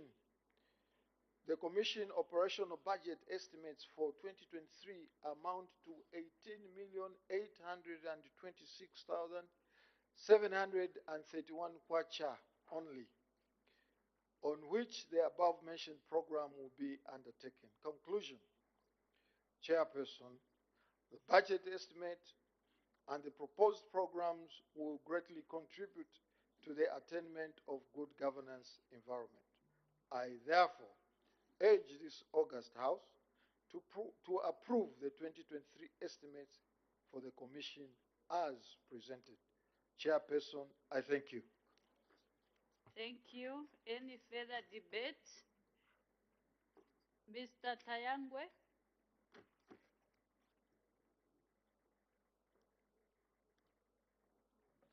Madam Chairperson, actually it's not Tayangwe, it's Tayengwa. Sorry for that. Thank you for giving me this opportunity to contribute to this aid. Madam Chairperson, the Police Service Commission was established so that it can perform the duties on behalf of the police command in terms of human resource, in terms of handling issues of promotion, in terms of handling issues of separation and the like. Madam Speaker, if you look at the way the Police Service Commission has been operating in the past, I think you would agree with me that the Commission itself has never been funded adequately. And if you have a weak Police Service Commission, then you expect to bleed a weak police service. As a result of that, Madam Speaker, I feel that even the allocation for the Police Service Commission in this year's budget should have actually been increased a bit more so that it can cater for a number of issues that the Commission is facing. Number one, I'll talk about the challenges that the Commission is facing. I'll first start with the issue of the Commission secretaries. Madam Speaker, if you read Section 20 of the Police Service Commission Act of 2016, you would agree with me that the Commission secretaries were actually supposed to have been appointed by the Commission of the Police. But what is happening now is that, Madam Speaker, these secretaries to the Commission, they are being appointed by the Civil Service Commission, which shouldn't have been like that. I believe that the Act is there, and I think it's incumbent for those who are actually in authority to follow what the Act says, that these Commission secretaries should be appointed by the commissions themselves. Number two, Madam Speaker. Order. The side talks on my left are becoming too loud, disturbing the honorable member on the floor. Can we reduce the... Yes, please. Yes. You... We can continue. The first thing, Madam Speaker, I want to bring to your attention, second thing that I want to bring to your attention is the issue of remuneration. Madam Speaker, if you look at the remuneration or salaries for the Commission and the chairperson, if you look at the monies that the salaries or allowances that the chairperson gets compared to his counterpart who are the commission appointed by the president, you discover, Madam Speaker, that the gap is too wide. You cannot have a situation where somebody gets 4 times 4 times more than the other. Madam Speaker, again, if you check and look at these commission secretaries, there is no way, Madam Speaker, a commission secretary who is supposed to be appointed by the chairperson can still also get the same amount with those that the commission who have been appointed by the president. Madam Speaker, I think there is need also to harmonize the issue of salaries, Madam Speaker, so that these commission also they can be motivated. Because as it is, if you look at the way things stand, Madam Speaker, you discover that these other commission, they feel demotivated because there's no way that the other person can get 4 times the amount what they are getting. Number three, Madam Speaker, I think the issue of office space. I've been privileged to visit the office where the commissions are housing. Madam Speaker, if you look at that building, which was constructed many years ago, if I was an engineer, I would actually certify that building to be not to be used by any human beings. Because, Madam Speaker, you look at the offices, the toilets are not even working. You look at the furniture that the police service commissioners are using, actually it's outdated. I think there's need also that we should also improve the lives of these commissions so that we can have a better commission service well supported by, in terms of financial contributions that are coming from the government. Madam Speaker, also the issue of technology. I think it's a bit concerned, Madam Speaker. There's no way you can have a commission that is using outdated system. You cannot be using manual in this modern era. Madam Speaker, I feel that the commission should be empowered. Let's try and see how best we can introduce small computers. Technology has to be introduced to this commission. I believe, Madam Speaker, that the men and women that we have who are serving in those offices, they are people that can deliver if they are only motivated. But if we continue to have a police service commission that is very weak, then we are going to end up having a police service that is also going to be weak. Why? Because the service is not motivated. Madam Speaker, I quickly turn to the other issue of transport. I think if you look at the way this commission has been surviving, they barely have vehicles, Madam Speaker. It's good that the budget is speaking about buying 4x4s for this commission. I hope and trust that this issue will be implemented. Without transportation, Madam Speaker, these officers, these commissioners, Madam Speaker, they will not be able to travel to Kashinakash or Dambombola in Manyinga. It will be very difficult, Madam Speaker. But if we can have transportation sorted out, yes, they'll be able to go and hear some of these cases that are in far flung area, Madam Chairperson. Madam Chairperson, as you know that the police the Police Service Commission is an important institution that is helping the police service to run their affairs. Madam Speaker, Madam Chairperson, the other issue that I'll quickly turn to is the issue of postcards, Madam Speaker. You find that the Commission in the past, or even present, a few months ago, they could have promoted some people. But there's a problem with there, Madam Speaker, with the issue of postcards. I believe, Madam Speaker, those who are in authority, they need to correct this issue because there's rampant misuse of postcards, Madam Speaker. There's no way, when the command appoints, all of a sudden these postcards, they just come like they have dropped from heaven like it's manna. When the commission appoints, it takes time for those people to be given the postcards. Madam Speaker, with these few words, I think I would want to say thank you for giving the good people of Kawata this opportunity to talk. Thank you. Thank you. Mr. Chitotela. Thank you, Madam Speaker. Madam Speaker, the Police Service Commission is responsible for promotion and the administration of men and women in police, and of course, the immigration.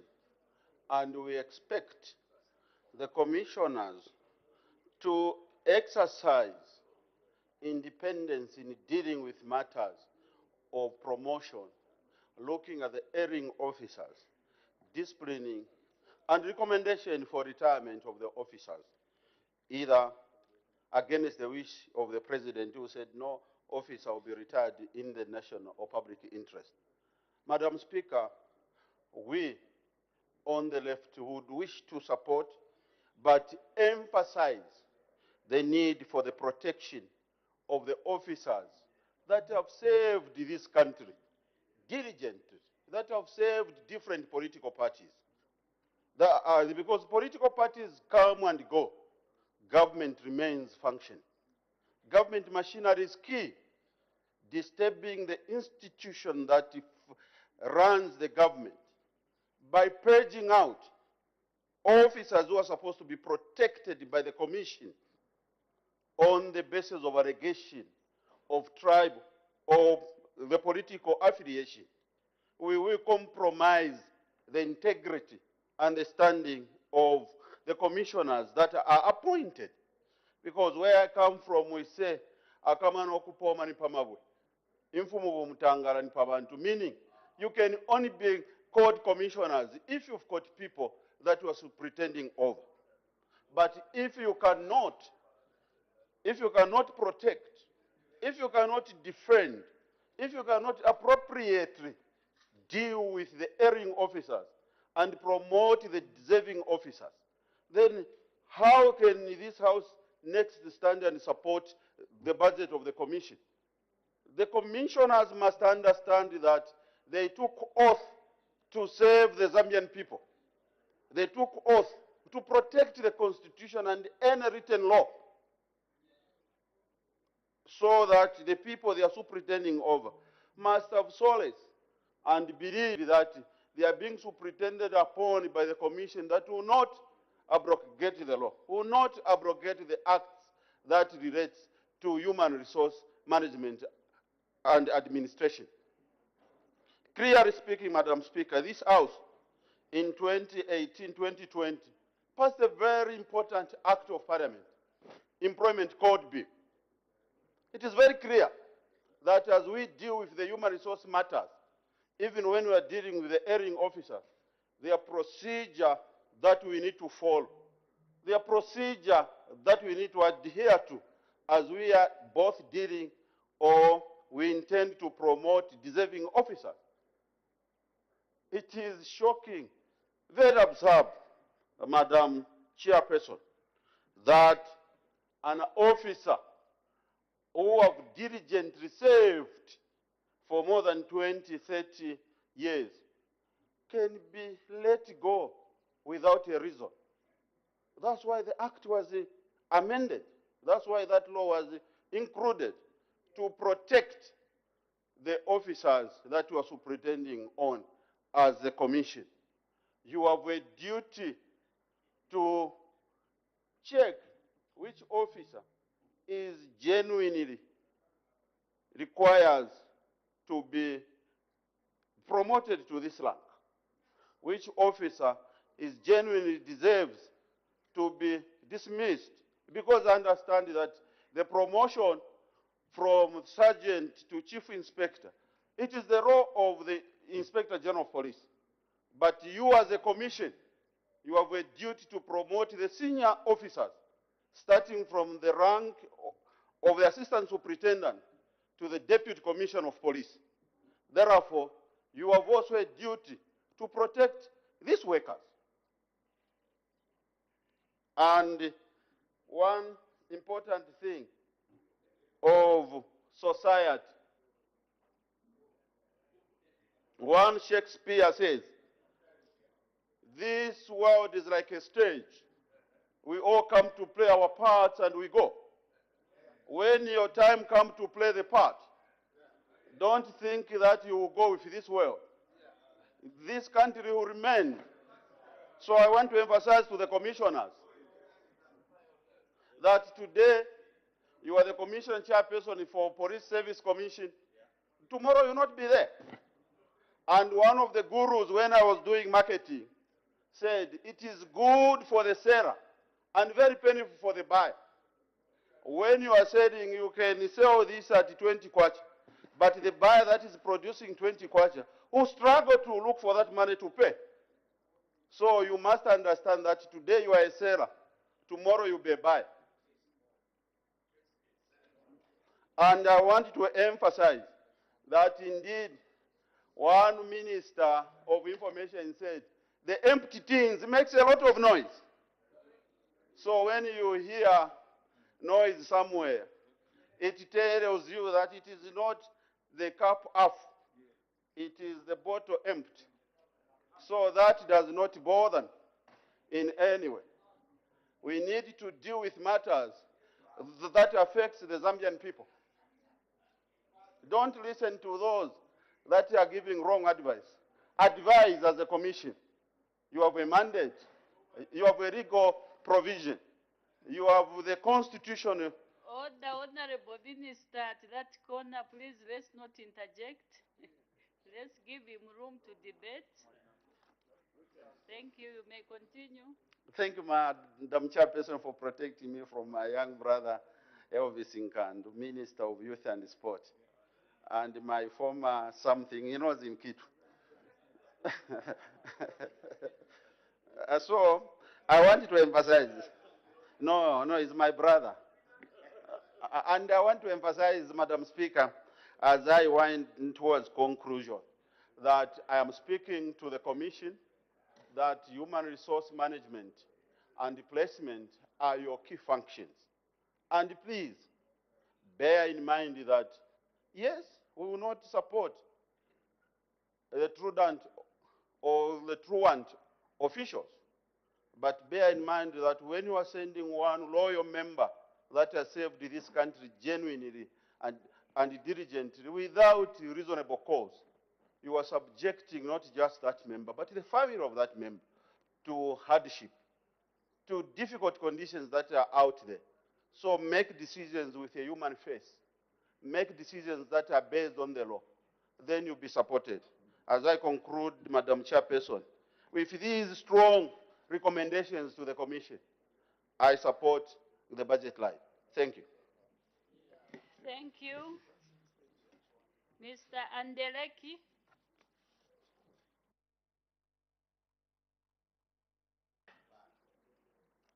Thank you very much, Madam Speaker, for allowing the people of Katombora to add their voice on the budget line relating to the Zambia Police Service Commission, for which I'm personally interested, being a former police officer.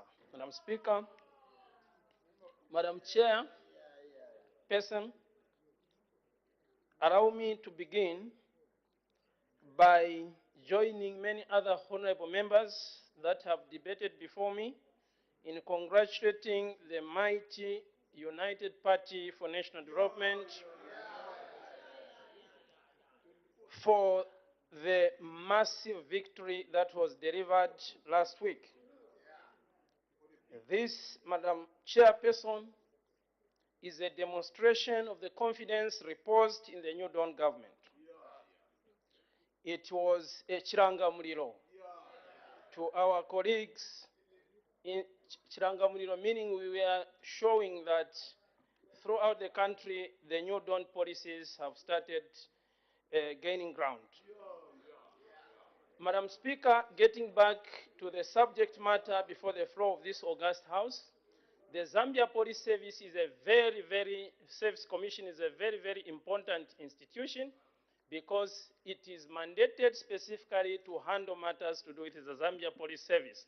That is a custodian of the internal security and the peace that we are enjoying in this country. There would be no national development, Madam Chairperson, if there is no peace in this country. Allow me to begin from the perspective of the mandate for which the Zambia Police Service Commission is mandated. One of them is that of recruitment or appointing officers. We wish to emphasize that appointment of police officers is very important because ultimately that is what gives us whether we have good or disciplined police officers or not. The Commission's mandate is very, very important, and the people of Katombola want to thank the government for this budget line, but we feel it could have been much more because the Service Commission has a very serious mandate in giving us the police officers that we need to keep the peace in this country. Madam Chairperson, I want to first begin by also congratulating the Zambia police for keeping the peace that we have in this country. This country has not been to war because the Zambian people have been very peaceful, and also the Zambia police has been, in most instances, not been professional. And I want to commend the gallant men in uniform, the Zambia police officers, who have at most of the time risked their lives, and they have lost their lives in most instances. And under the previous government, we've seen that sometimes these officers were not even promoted. Then the major issue here, Madam Chairperson, is the issue of discipline. The levels of discipline for the Zambia police is what will determine whether we have a good police in this country or not. And this is the role of the Service Commission. We've seen lately police officers drive, whether they are police officers or thugs, I'm sure the Minister of Home Affairs has taken note of that. Nearly everyone now is moving with a beacon. Sometimes there are officers driving a vehicle which is unregistered, driving on the opposite lane, some shooting in the air. I think yes, some of them had number plates marked ECL 2021 and things like that, which has caused indiscipline on the road.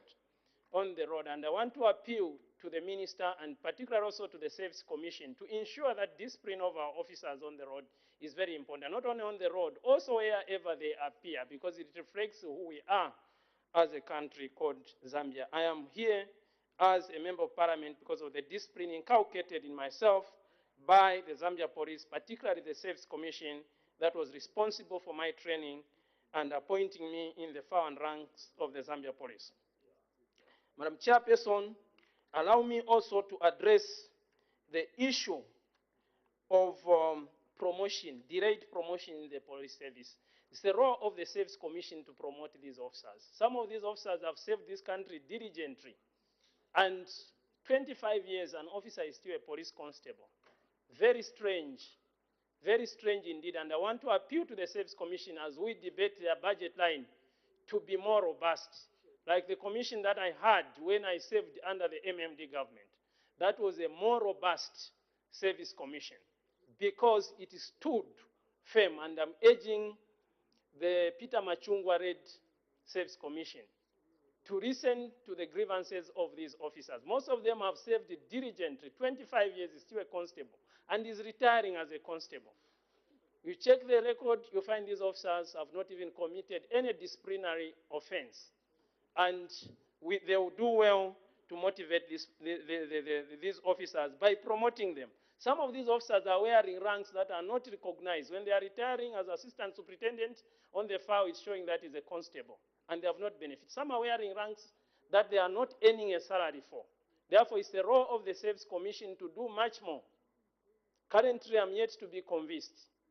They need to do much more to ensure that these officers are taken care of, particularly on motivation, dealing with the ranks in the Zambia police. Promotion is so much delayed. The issue of discipline I've already mentioned. The Zambia Police Service Commission can do well to take a leaf on matters of discipline from the Zambia Army. The defense and security, I wish to commend the Minister of Defense and the command of those areas, including the Zambia police. They must do much more to ensure that the issue of discipline of police officers is improved. Madam Speaker, also allow the people of Katombola to bring in the issue of extrajudicial detention that we saw previously. Extrajudicial detentions, extrajudicial killings. This should never ever again resurface. It's the role of the Service Commission, Madam Chairperson, to ensure that persons are not arbitrarily detained in facilities called police cells beyond the prescribed period. The prescribed period is properly articulated in the provisions of Article 33 of our Criminal Procedure Code, Chapter 88 of the Laws of Zambia. The police does not have a mandate to keep persons in detention for purposes of investigations or for purposes beyond that for which they have been taken into custody.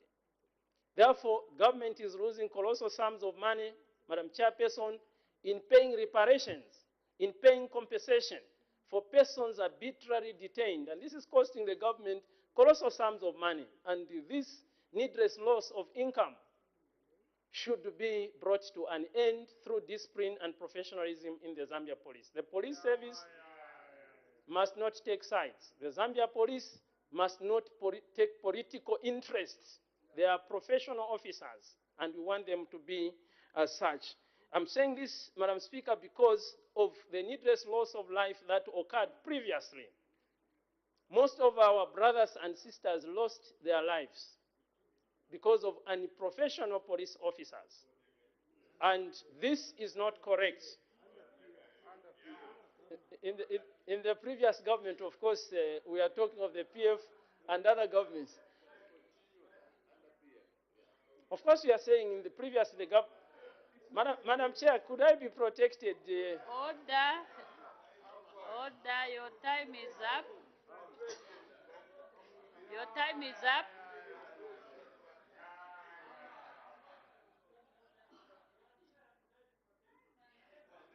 Mr. Ndeleki, your time is up. Thank you. Ms. Nyerenda.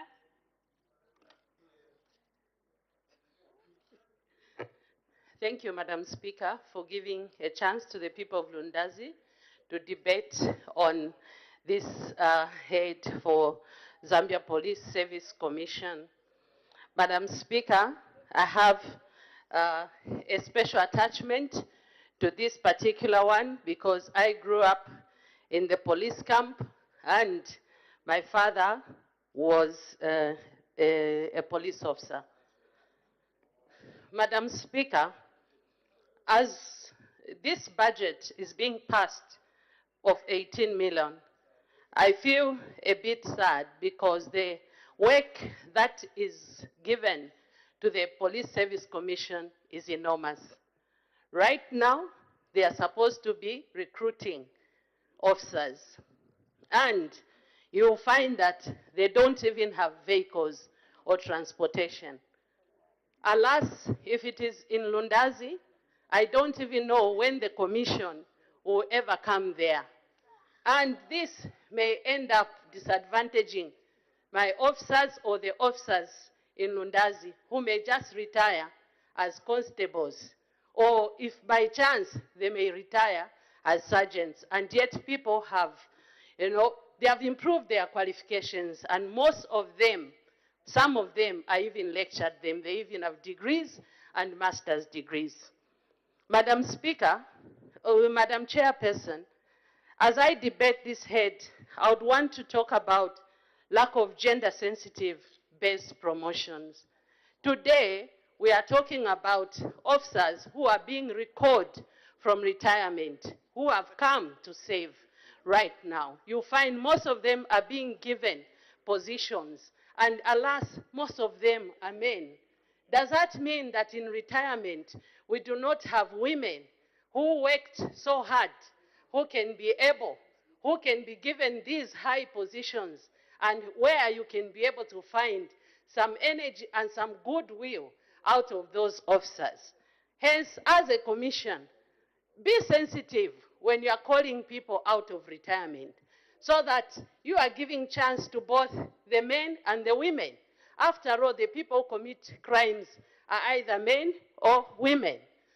As a commission, try to look into the issue of accommodation. Right now, your officers, if it is in Lundazi, most of them, they are still living in those houses where toilets are outside.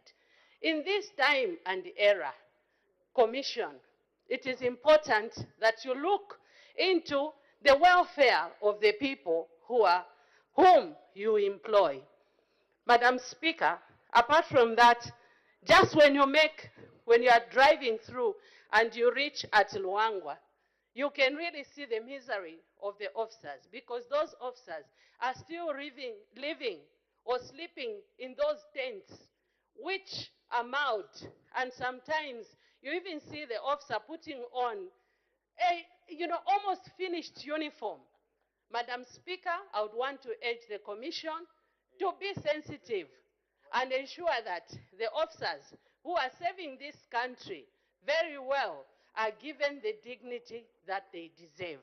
Madam Speaker, the issue of being transferred and being linked with their families, already it has been said that officers whose families are living apart should be allowed to be joined to their partners. Many have applied, but you find that up to today, most of them haven't been joined. As a commission, take interest into all this. This is just a beginning. Who knows, the next budget may be booming and it may be that which can motivate you. If you perform very well with this small resource, one day they may just look into the good and you may be able to get a good amount at the end of the day. Madam Speaker, I would want to talk about the transport for your officers. Your officers, most of them, they are riding bicycles, whilst the thieves whom they are trying to catch, they are driving a Mac X or a Mercedes Benz. How can you be able to run through the borders, especially in Lundazi, and be able to catch such type of a thief with such type of transport? Madam Speaker, Madam Chairperson, I would want to encourage the Zambia Police Service Commission to go around the country and probably ask from us members of parliament so that we can really be able to give you information so that you can be able to look at how your officers are living out there. Their accommodation is bad. Some of them, they've been separated from their wives for a very long time, and this has ended up most of their officers taking their lives. In addition, as a commission, take interest to check through the police camps. Most of the houses are being occupied by widows and widowers, those who could have gotten some of their pension, but they haven't just been given their repatriation. And this has caused most of the new officers to fail to access some of these houses, which would really assist the new officers who are leaving today. Madam Speaker, I would just want to say the officers, traffic officers, who were barred from participating in roadblocks and stopping them, now they have been given a bit of a leeway. These, if they are not controlled, especially in rural areas where we are coming from, it becomes a bit of a challenge because our people can't even ride their motorbikes as they are being charged one from the other. Madam Speaker, with these very few remarks, I just want to say I support this head with all my heart. I submit. Thank you. Mr. Kampyongo. Thank you so much, Madam Chairperson, for giving me time also to add a few comments on this very interesting head. Madam Speaker, the Police Service Commission is charged with the responsibility of looking at the staff welfare matters of the men and women in uniform who are in the police service. And I think the reason behind the rationale behind the constitutional decision to separate the correctional service and Zambia Police Service in terms of the commissions was to enhance the operations of this Police Service Commission. And therefore, I would like to put it on record that the composition of this commission should be of men and women who understand the operations of the Zambia Police Service. Order, Mr. Kampyongo. As the time is now 16:40 hours, I suspend business for 20 minutes for a healthy break. Afternoon, business has been suspended for 20 minutes up to 17 hours. And on the floor of the House, just before the break, was Shuangandi Member of Parliament, Mr. Stephen Kampyongo, debating Head 90. That's the Zambia Police Service Commission. As you might be aware, the House has now resolved into a committee to consider estimates of revenue and expenditure, including capital and constitutional and statutory expenditure. earlier on we did see Lundazi, member of Parliament, and this is Ms. Brenda Nyirenda debating this head, which is head 10. And when business resumes, Madam Speaker did make an announcement and permitted two cabinet ministers to render two ministerial statements respectively, and be able to share with you the details of those two ministerial statements and the announcement that she made. For now, we'll take a short break. We'll be back just to give you the details of what has been considered on the floor of the House.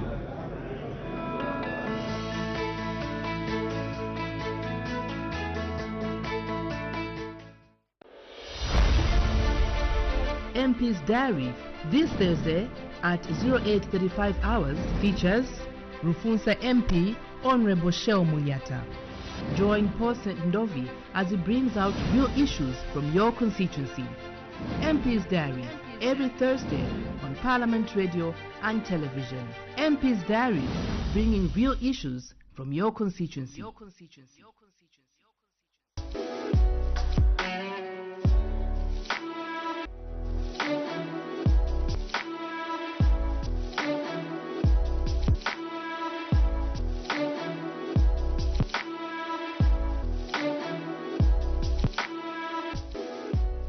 Well, thank you so much for joining us on Parliament Television. Your favorite program is back on your screens, and my name is Paul St. Ndovi. This is a program that looks at parliamentary procedure, and today we look at a very interesting topic, and we're looking at the national budget and the process itself. My guest on today's program is the Principal Clerk from the Department of the Parliamentary Budget Office here at the National Assembly, and this is Mr. Marcel Kateshi. Thank you so much for joining us on Parliament Television. Thank you very much, Mr. Ndovi, and greetings to the viewers. I also took some time just to go around the city of Lusaka to interact with the people and to give us the views on what they know about this very important. Take a look at this. The national budget is a government document which the government represents to the parliament for the financial year, and the budget revenue mostly comes from the taxes, the excise duties, so that the government can plan for the whole year, and it helps the government run the country in as far as the ministries are concerned, how the ministries are going to do their duties in as far as financial programs and their projects that they are doing. It also helps in as far as the Road Development Agency also to plan. The money that they use all come from the budget which the government makes. Whereby our budget then it's okay, it's just okay, we won't complain, but our budget, like at this time, we haven't yet seen what it's working. So I can't say much things, but okay, like looking at our budget at this time of the moment, it's not okay. A national budget is also known as government budget, which reflects the country's expected spending of money. Yeah, the national budget is a budget that the government, it's the money that the government must put in, yeah, in order for it to finance some of the things, yeah. Kwena national budget ni budget ya chalo. Kabalefu okupanga budget ifyo indalama shikendesha chalo budget yo tulera ndapo pa ndalama ya chalo.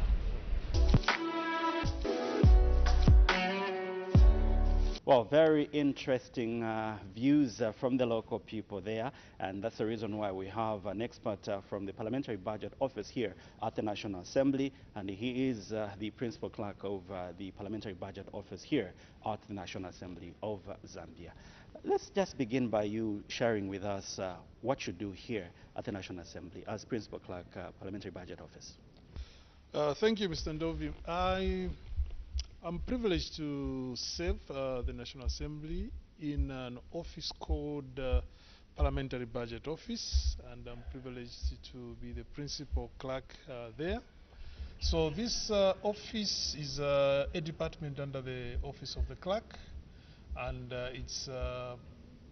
its mandate is to carry out analysis of the budget and the economy in general in an objective and independent way. Objective in the sense that we are supposed to operate in a non-partisan way, serving all members despite their political inclinations. All right, very interesting. And we usually take for granted the word budget, and this is what we take lightly. Maybe I would want you to begin by just defining what a budget is, for the sake of a lay person out there. Thank you. A budget is essentially a plan, a financial plan, which will set out the income that one expects and what they plan to spend that income on. And usually this budget is usually for a defined period. So the word itself, budget, has its origins in the Old French, from a word called budget. And this, it is said it simply means a small bag or pouch in which coins were carried. So this is the origin of the word budget. So a budget is essentially a financial plan. Let's include the word national budget. What is a national budget? So even from that basic definition, we just escalating the scope of the description of what a national budget is. So in terms of the national budget, we are looking at a detailed plan of the government which details the expenditures, the total amount of expenditure that the government intends to spend in a particular year or period, and then also looking at the total financing part of that same expenditure.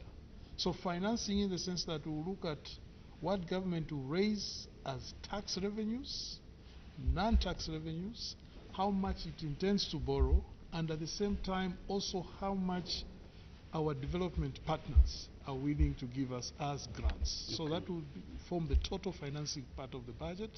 Then there's the expenditure side on the quantum and exactly where the amount will be spent in terms of allocation to the various ministries, provinces, and other spending agencies, as well as on what that money will be applied. Very important, on what. This is why in our, the way, the practice that we have now, or the system that we have now, we have what is called the output-based budgeting. So in there, under expenditures, we expect that the outputs will also be stated on what is expected out of that expenditure. So it's just having money allocated. Okay. There should be the output part of it stated as well. Are you able to share with us on the preparation process, the budget preparation process, the stages that it takes? Thank you. So to start with, the budget has got the budget process is divided into essentially 4 main stages. So there's the preparation stage, which you've referred to, and then there's the approval stage, and then there's the implementation stage, and the audit stage. So in terms of preparation, the preparation is the responsibility of the Ministry of Finance to start with. But the National Planning and Budgeting Act does specify what the process is all about in terms of preparation. So in there, you'll find that there's an element of consultation with other stakeholders in the preparation process. So there will be stages in the preparation where the district is involved through the committees that are set up. Then there's a provincial stage as well, and then the national stage. So you see all those stages are stated in the National Planning and Budgeting Act. Okay. But beyond that, the ministry itself does. I'm sure viewers may have noticed this. They normally put out a call out in the press, okay, requesting stakeholders to make submissions on the next budget. Okay. What is the role of Parliament in this process? Well, in the budgeting process? Yeah, in the budgeting process, Parliament is involved in all the 4 stages that I mentioned: at preparation, at approval, at implementation, and at audit. Now, during the preparation stage, Parliament may not be that visible, but like I mentioned, the National Planning and Budgeting Act does specify the whole process. So in there's what the Ministry of Finance produces. It's called the medium-term budget plan. So before, when the medium-term budget plan is prepared, it comes out as a green paper. And then that green paper is subjected to public scrutiny. So the Ministry of Finance will circulate that for public consumption and comment. So in there again, Parliament is also involved. That green paper is submitted to an appropriate committee of Parliament to give input into the green paper. So that is at the preparation stage. Okay. And then later on, around the end of September, the Minister of Finance does submit, table into Parliament, the national budget estimates now. This is where the point we see the minister arriving in that copper briefcase. Correct. This is why I said this is when we are visible. So we are visible at major two stages, the approval stage and the audit stage. So this is when the minister presents the speech. You know, it's an occasion itself which people always remember and look forward to. Yeah. So after that, then Parliament has got its own procedures on how it goes about scrutiny. The estimates will be subjected to detailed scrutiny by the Planning and Budgeting Committee, and then afterwards the House goes into detail on how to scrutinize in the various committees that are set up, principally the Committee of Supply and also the Committee on Ways and Means on the revenue side. At what point do the general public participate in the budget process? They participate, there's a window at the preparation stage. Like I said, we have structures at the district level, provincial level. So the public is, that's an entry point for the public to participate. And then there's the call-out, the call-out that the ministry does, issuing the press. Again, members of the public can react to that. When the budget is presented to National Assembly, the committee itself, the National Planning and Budgeting Committee, does invite stakeholders, because the Parliament itself is also obligated to ensure that the process of scrutinizing the budget is participatory in nature. So Parliament as well does go stakeholders, selected of course. But those that are proactive can still write to the clerk at that point to see how they can appear before that committee and make their submissions. Then there's also the implementation stage, but then there's also the audit stage. I think the audit, again, the public is also very active because of the, you know, the nature of the audit reports. That's when the office, that's when people come to realize just how prudently those little resources that were allocated were utilized. So again, you see much more, I think the voice of the public is much more evident at the audit stage, yes. At the time the budget is presented to Parliament, we do see or hear the Speaker referring that budget speech to the Expanded Budget Committee. And this is a committee that comprises various chairpersons of various committees that we have in Parliament. And at the end of scrutinizing the budget speech and interacting with various stakeholders, we do see the chairperson of that Expanded Budget Committee giving a report. What is the significance of that report that is given to the House and later on members of Parliament debate? The significance of that report is that members of Parliament will now be provided with the views of the various stakeholders just on the budget itself.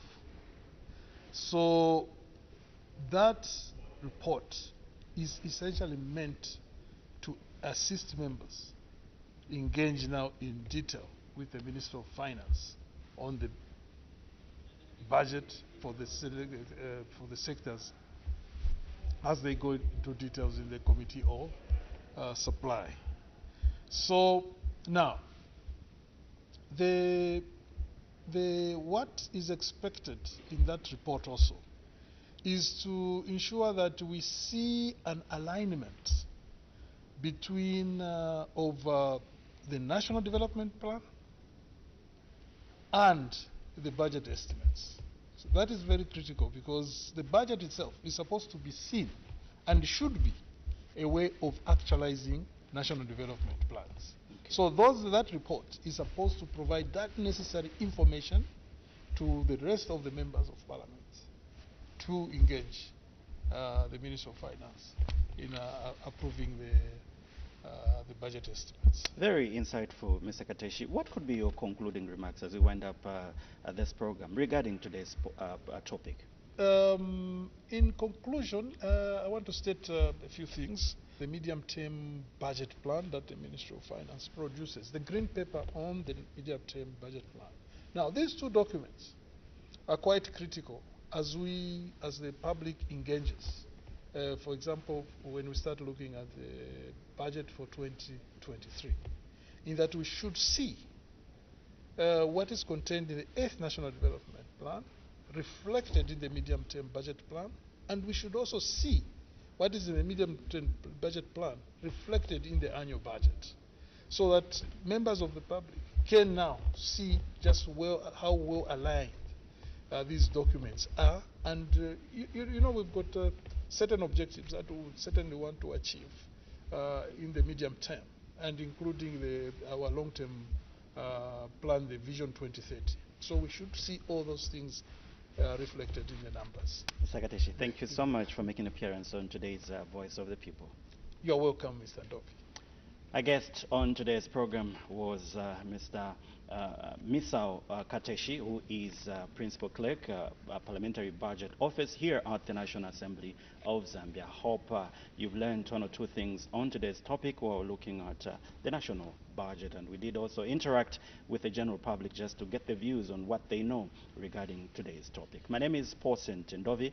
Join us next week as we look at yet another interesting topic on the Voice of the People.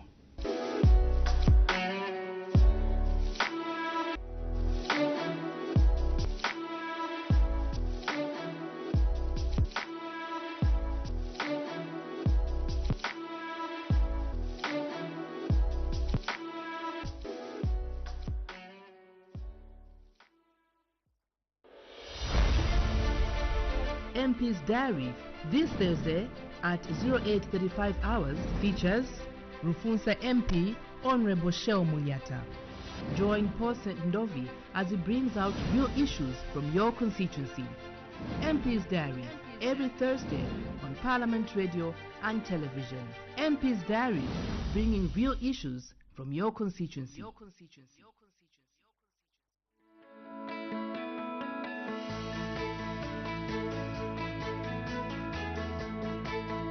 Afternoon, live pictures coming your way on Parliament Television. Business resumes in a minute time as the House has resolved into Committee of Supply to consider estimates of revenue and expenditure, including capital and constitutional and statutory expenditure, and is currently considering Head 10, that's the Zambia Police Service Commission. And on the floor of the House was Shiwangandu Member of Parliament, Mr. Stephen Kampyongo, adding his voice to this particular head. We still have head 36, the Zambia Correctional Service Commission, Minister of Home Affairs and Internal Security, which is head 15. We'll now cross over to the floor of the House.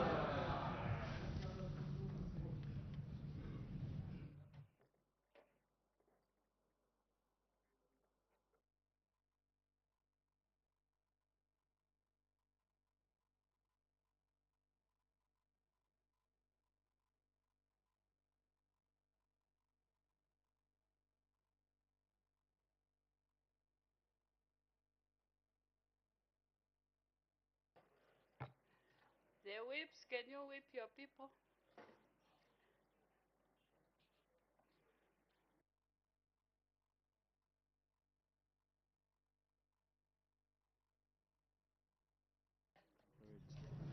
It seems like the quorum is constituted now. When business was suspended, the committee of the whole house was considering H10, Zambia Police Service Commission, and Mr. Kampyongo, Member of Parliament for Shiwangandu, was debating.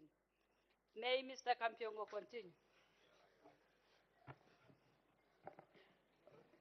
Thank you so much, Madam Chairperson. Madam Chairperson, I began my discourse by stating that the composition of this very important commission should be of men and women who understand the operations of the Zambia Police Service. Yes, indeed, the current commission is chaired by one of my senior predecessors, who was Minister at Home Affairs at some point, but he needs to have people that are competent enough.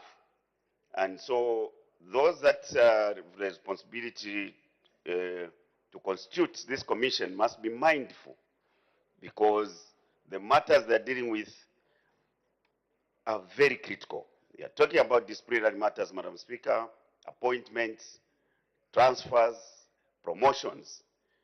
And you need people that will be able to take stock of the entire service. But to address the issues raised by my colleague, the Honorable MP for Katombora and MP for Lundazi, the commission is just this small and it's centralized. So in the absence of a functional system, Madam Speaker, and the leader of government business is well pressed to understand that where you have got functional systems, it's very easy to take stock of the progression of officers from the point of entry. And therefore, you're able to monitor their progression, their capacity building, and how they are progressing in the career. You are coming from the ministry where these systems are in place. You know when someone is going to move from being a lance corporal to a staff sergeant, and subjected to promotion exams and all that kind of system. So we need to replicate that kind of system for the Police Service Commission, because in the absence of that, you end up with people being promoted using familiarity, for example, because you need to be informed who got in first, how they progressed. And so it's very important that you create a robust system. That will entail in-service training programs which had already started, but this should be for the whole entire police service. There are officers that are in far-flung areas, for example, and it takes time for the commission to visit those areas in order to take into account the officers that are in flung areas. And that's why you find some officers serving as constables for more than 20 years.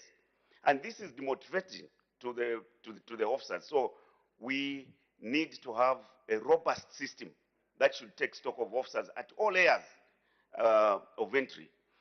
I also want to say that the Service Commission must make informed decisions. For example, when you are getting rid of officers out of the system, what will be the justification for the Commission to sit? What has informed them to get rid of, for example, 35 senior officers from the system? Now, these are matters that are going to cause problems for the Honorable Minister of Home Affairs in terms of litigations, because you need to understand the procedures. What have you arrived at? What has informed you? Is it disciplinary action that you are taking? How are the files for these officers, and at what point do you make a decision to say, now we are getting rid of these officers who are still energetic and they still have years to save? So these are litigations that may be caused by failure to understand the operations of the service. So acting leader of government business, these are very key issues that we should pay attention to. There's nothing wrong in bringing people from retirement if they are still capable. But what has informed the commission to bring back these people in the system? Mind you, we have to be conscious that as we are bringing these people back from their retirement, there are also officers who are eager to progress. And so you may be pressing a caveat on the prospects of these officers who are serving by bringing those that have retired. So it's a delicate balancing act you need to do to ensure that you don't demotivate those that have been serving, those that have been committed. And my colleague, the honorable member for Kawata, was talking about not postcards, it's post IDs. Those post IDs are what determines the position. And even for the Minister of Finance to pay an officer, that's the identity. So your complaint was, how do people get promoted without post IDs? Now, that's why we need to have a functional system that should be able to create. Yes, indeed, there was a desire for have an expanded command structure, which was different from the old one, when we used to have one inspector general and one deputy and that kind of thing. Now you have got these commissioners that are heading the divisions. And you need to go down to the bottom. And if you don't have a functional system, a leader of government business, it's going to pose a challenge. Because when officers are progressing, the responsibilities are also changing. So you may be promoting an individual without proper assessment, and this individual is not capable to discharge the duties you are assigning to the officer. It's very possible because you need to assess them holistically. How is this officer now going to perform as a chief inspector? What are the responsibilities? What courses does he attend in order for him to be at this position? So these are critical matters, and that's why we need to have men and women at the commission who are able to understand all these dynamics. Policing is changing, and policing is evolving. The maintenance of peace and security for the state calls for high premium. And for everything that we are doing, we must make sure that we are holistic. So the motivation of officers must be holistically be looked at. So the responsibility of the commission is not minor. It's a huge one. Because you can have officers, and these officers probably have got no capacity to discharge their functions, depending on how you have pressed them. So, Madam Chairperson, I thought I could share those thoughts with the acting leader of government business. Thank you. Thank you. We have to make progress. The acting lead of government business, wind up debate.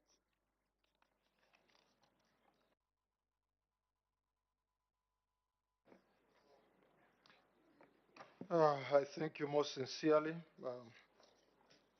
Madam Chairperson, for the opportunity to wind up. And given the time, I must say I'll try and be as quick as possible. I'll start with Honorable Kampyongo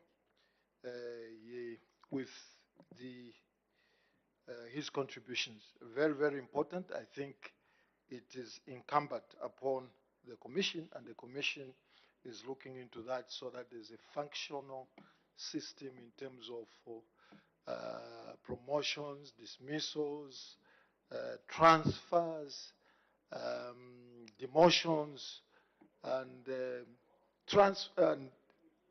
the many other activities that are entrusted unto the Commission. I cannot agree with you more.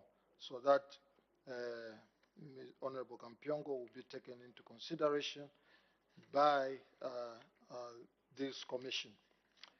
And I can assure you that they are in terms of the personnel, they are up to the job. So, quickly, let me go to the member of Kabwata. He raised a few items, and I would like to go quickly through them.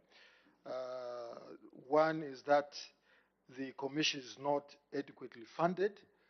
We recognize that, and I think the overall budget has increased in the coming year, in the 2023 budget estimates. Commission Secretary is appointed by the civil service and not in the manner he described. And in terms of salaries and what we have now, equalization of salaries, we now have Emolument Commission, and we are sure the Emolument Commission should be able to do a good job in that regard. Equal job, equal work for equal job, I think will be applied. Then he talked about office accommodation. The Secretary of the Cabinet is making concerted efforts to try and find some adequate office space for the Commission. Transport, I think we have covered it adequately in the budget. This year we got four by four wheel drive vehicles. Next year we're getting another 5, and so at least year by year we'll be improving in terms of transport in order to be touching all the rural areas of this country.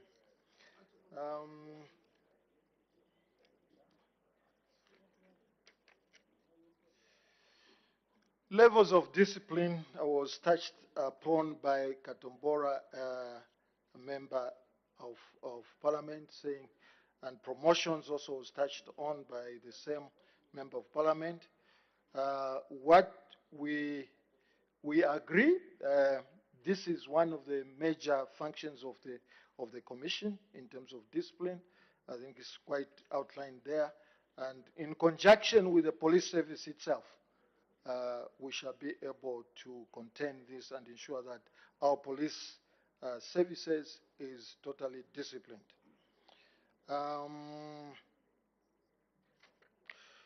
The member for Lundazi talked about accommodation.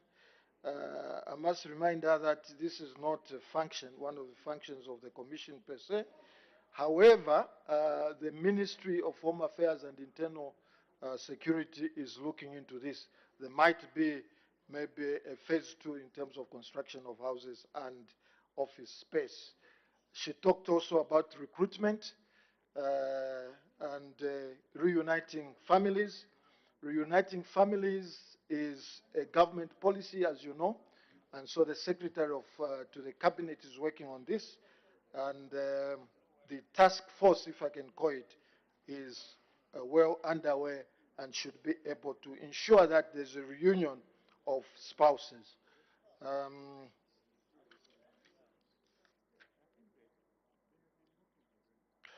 Yeah, about recruitment, the police, the commission, I must say, does not recruit, okay?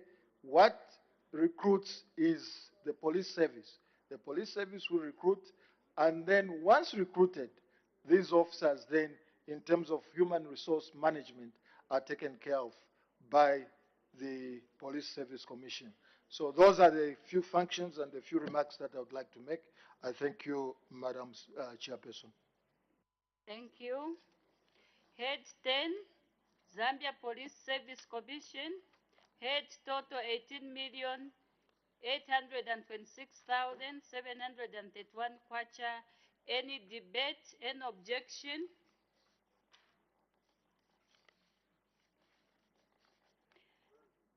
No objection. I put the question. The question is that head 10, Zambia Police Service Commission, head total 18,826,731 kwacha stands part of the estimates. As many as are of that opinion say aye. Of the contrary say no. The ayes have it. The question is resolved in the affirmative. Head 10, Zambia Police Service Commission, head total 18,826,731 kwacha is ordered to stand part of the estimates. We now move to head 36, Zambia Correctional Service Commission.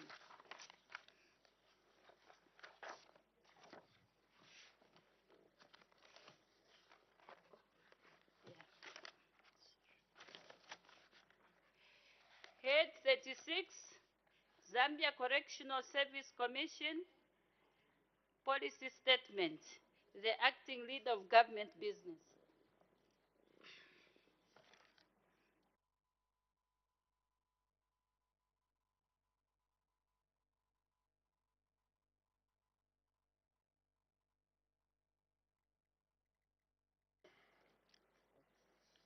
Thank you very much, Madam Chairperson, for the opportunity once again to present a policy statement on Zambia Correctional Service Commission.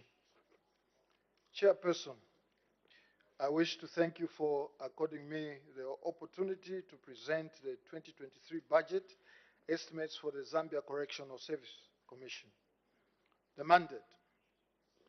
Chairperson, the Zambia Correctional Service Commission is a constitutional and statutory body mandated to provide human resource functions to the Zambia Correctional Service under Constitution Amendment Act number 2 of 2016, established under Article 225 and the Service Commissions Act number 10 of 2016. The Commission is responsible for ensuring that appointments, confirmations, promotions, transfers, regradings, attachments, secondments, discipline, and separation of personnel in the Zambia Correctional Service are done in accordance with the prescribed guidelines and procedures. 2. The functions. Chairperson, the Zambia Correctional Service Commission is charged with the responsibility of human resource management in the Zambia Correctional Service as provided for in the Constitution Amendment Act number 2 of 2016 and the Service Commissions Act number 10 of 2016. The Commission's budget for 2023 is premised on Strategic Development Area number 4 of the 8th National Development Plan, which focuses on ensuring that there is an improved policy and governance environment. 3. Overview of the 2022 budget performance. Chairperson, the Commission was allocated a total of 5,401,913 kwacha only. Of this, 2,140,899 was for personal emoluments and 3,261,014 kwacha was meant for goods and services which were funded to execute highlighted programs below as guided by its functions. Governance and standards. 1. Sensitized correctional service officers on human resource reforms in 3 provinces, namely Copperbelt, Western and Eastern provinces. 2. Initiated the development of the 2022 to 2026 strategic plan, service charter, and balanced scorecard for the Commission. 3. Sensitized correctional service officers on processes and procedures on handling complaints and appeals in the correctional service. 4.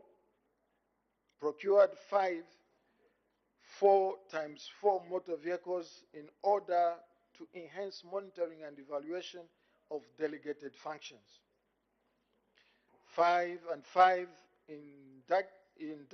inducted newly appointed commissioners on the operations of Zambia Correctional Service Commission.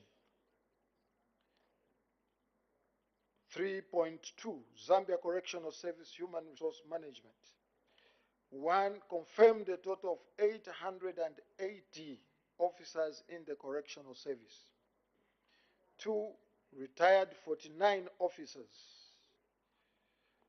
3. Transferred 40 officers. 4. Processed 24 acting appointments. And 5. Promoted 9 officers. And finally reinstated 4 officers. Item number 4 is the 2023 budget estimates itself. Chairperson, the Commission functions will be performed through 3 key programs. A, governance and standards, which is responsible with the critical role of enhancing monitoring and evaluation to ensure compliance to set standards, guidelines, and regulations.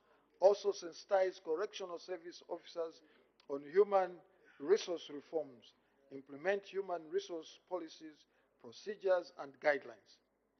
Further, conduct sensitization on the revised terms and conditions of service. The program estimate is at 2,624,670 kwacha only. Sub-program 1. Standards, guidelines, and regulations. Under B, we have Zambia Correctional Service Human Resource Management, which is responsible for implementing human resource management reforms and establishment of human resource management committees. Also, capacity building established through the human resource management committees for effective and efficient processing of delegated human resource management functions. The program estimate is at 4,696,608 kwacha. 608 kwacha.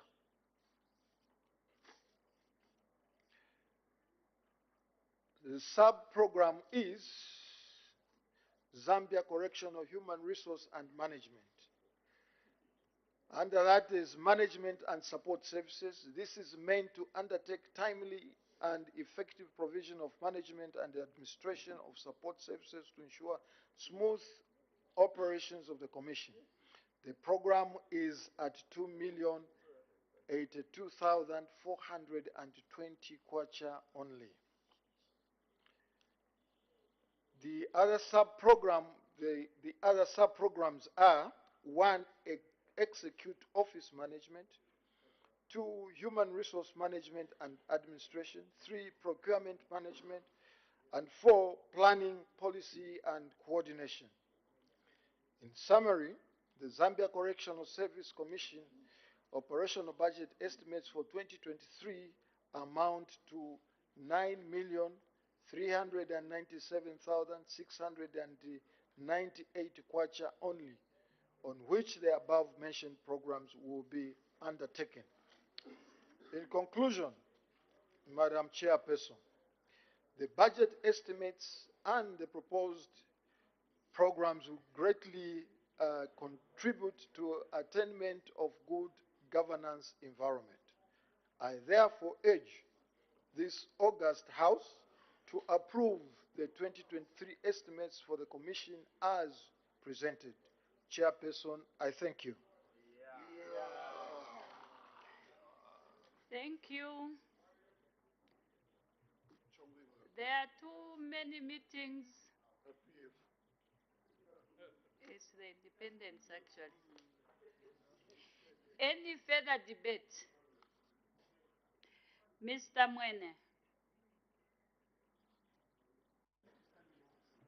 Thank you very much, Madam Chairperson, for according the good people of Mangango an opportunity to have a say on the Zambia Correctional Service Commission. But I'll be failing Madam Chairperson in my duties if I don't appreciate, congratulate, and applaud the mighty United Party for National Development for the victory, Madam Chairperson, that has never happened in this country. Madam Chairperson, with this kind of a trend that we are moving on, with this trajectory, Madam Chairperson, if I were on your left, I would just sit and stop participating in any by-election, because the outcome is already known that the people of Zambia, Madam Chairperson, have changed. They have gone red. Order, Mr. Mwene. I'm sure you've made your congratulatory messages. Can you please now go straight into the debate without wasting much of your time? Mr. Mwene, can you please continue? Thank you very much, Madam Chairperson. It just feels nice when you have performed well. Madam Chairperson, I wish to contribute to the Zambian Correctional Service Commission because, Madam Chairperson, I happen to be one of the parliamentarians that host this particular commission. In Mangango, Madam Chairperson, I have a correctional service, at Nyango. That service, Madam Chairperson, is just in a particular infrastructure that was left by SWAPO. And with this increase in next year's budget, Madam Chairperson, I strongly support this budget for Zambia Correctional Service because I expect now, starting from 2023, to see an increase in beautiful infrastructure for our officers at Nyango Correctional Service like any other services countrywide. Madam Chairperson. Mr. Mwene, we are looking at the commission. Yes, Madam Chairperson. Thank you. I wish to contribute to this commission, Madam Chairperson, such that with the increase in the amount, it is going, Madam Chairperson, to actually improve on the commission's services that the country is offering to, that the commission is offering to the country. Madam Chairperson, an increase in this budget will motivate our commission. It will motivate the employees in this commission through various ways, wages and salaries and anything else that the commission requires. Madam Chairperson, this will take us a long way when the employees of this commission are motivated. Madam Chairperson, even the output will be more, and we are going to yield a very perfect commission. Madam Chairperson, without motivating our employees or without motivating this commission in general, we may not be able to achieve the objectives of the commission. So for them to put in more effort to achieve each and every objective of the commission, Madam Chairperson, they need to be motivated, and hence the increase in this 2023 budget. That is one of the reasons to why, Madam Chairperson, I support this budget for 2023 towards this commission. Madam Chairperson, not only that, also infrastructure-wise, for the commission is something that is very, very important. By infrastructure, we mean a lot. It is buildings, it is technological improvement in their commission, and all other aspects that go along with the infrastructure. Madam Chairperson, when our employees or when the commission is well equipped in terms of infrastructure, it will perform even much better, because there will be nothing that they will be failing to perform because of up-to-date infrastructure in their commission. Madam Chairperson, with these few remarks, I completely support this commission's increase in budget for 2023. Thank you. Thank you. There is a point of order. Mr. Banda, what is your point of order? Thank you, Madam Speaker. Madam Speaker, is towards the member who is just from debating. Is the member in order when debating like he's singing choir like this? This, Madam Speaker. I seek your guidance, Madam Speaker. Thank you. Yeah.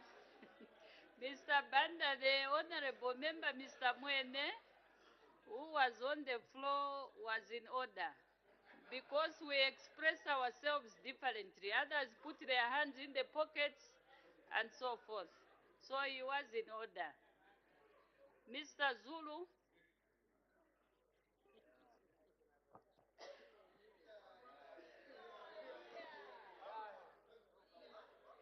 Madam Chairperson, as I speak to Zambia Correctional Service Commission, permit me to appreciate the good people of Lumezi for having had elected me as their Member of Parliament and the Constitutional Court reconfirmed that decision.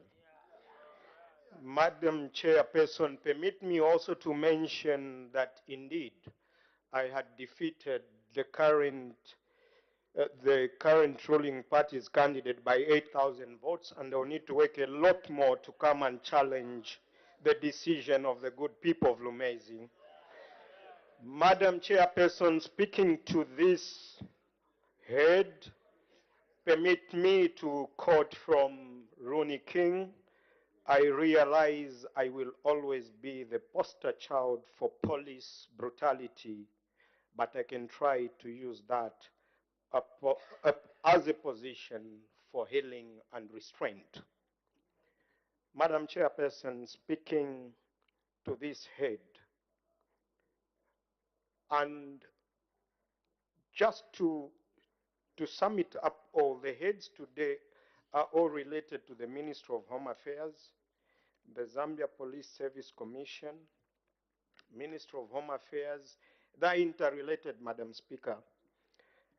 Here, I feel that as we support the allocation to this head, the Honorable Minister that I hold in high esteem needs to put his foot down. Many a times is one of the few most accommodating ministers in his office, but he has been let down by a lot of the people that he superintends. Madam Chairperson, I've got this letter here, which was addressed to the Honorable Minister on the 26th of September as Minister of Home Affairs. And then, Madam Chairperson, we like it or not, it's a fact that even the Zambia Police Service Correctional is under Home Affairs. I see no reason why people should be jittery as to why we should not come out openly. And Madam Chairperson, let it gladden. Mr. Zulu, just a guide. We know that Ministry of Home Affairs has got different departments, and these departments have been given heads. So you are required at this point in time to concentrate or to look or debate on issues that are related to Zambia Correctional Service Commission. Where you have other issues that are relating, for example, to the police, to immigration, to DEC, you can bring them up under those specific heads. But at the moment, we are targeting or we are looking at head 36, which is just specifically looking at Zambia Correctional Service Commission. So with that guide, you can continue.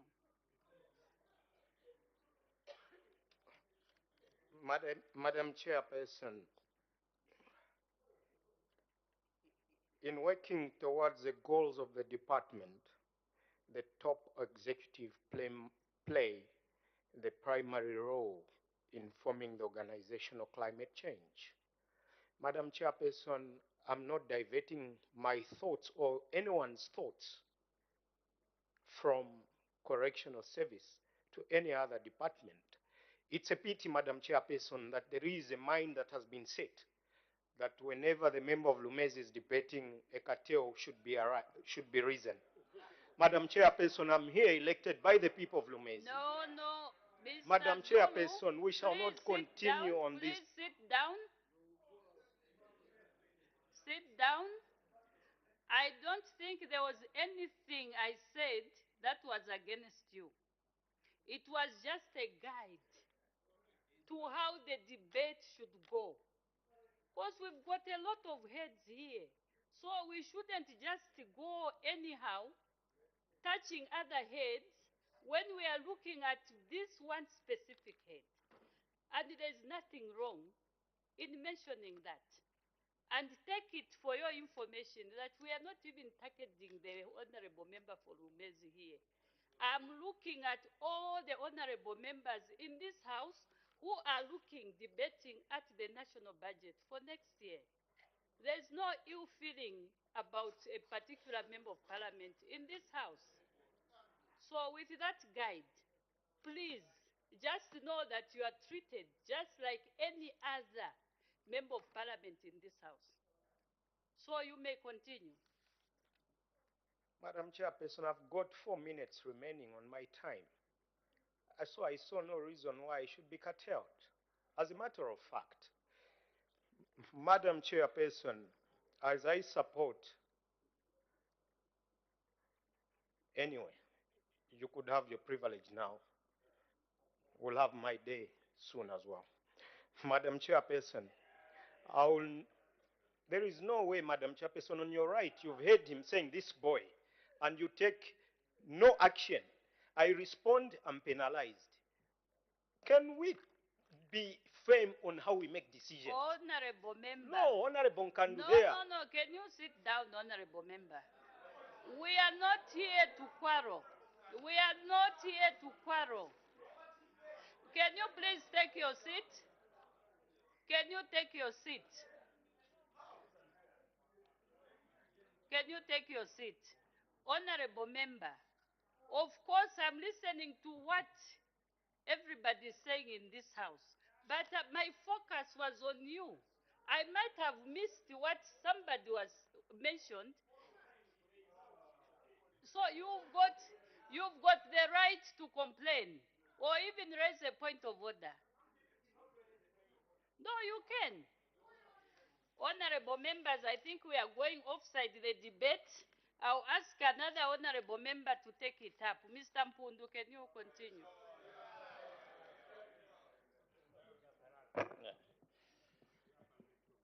Yeah, thank you very much, Madam Chairperson. Though the temperament have changed in the House, but I will zero in on 3 things quickly, Madam Chairperson.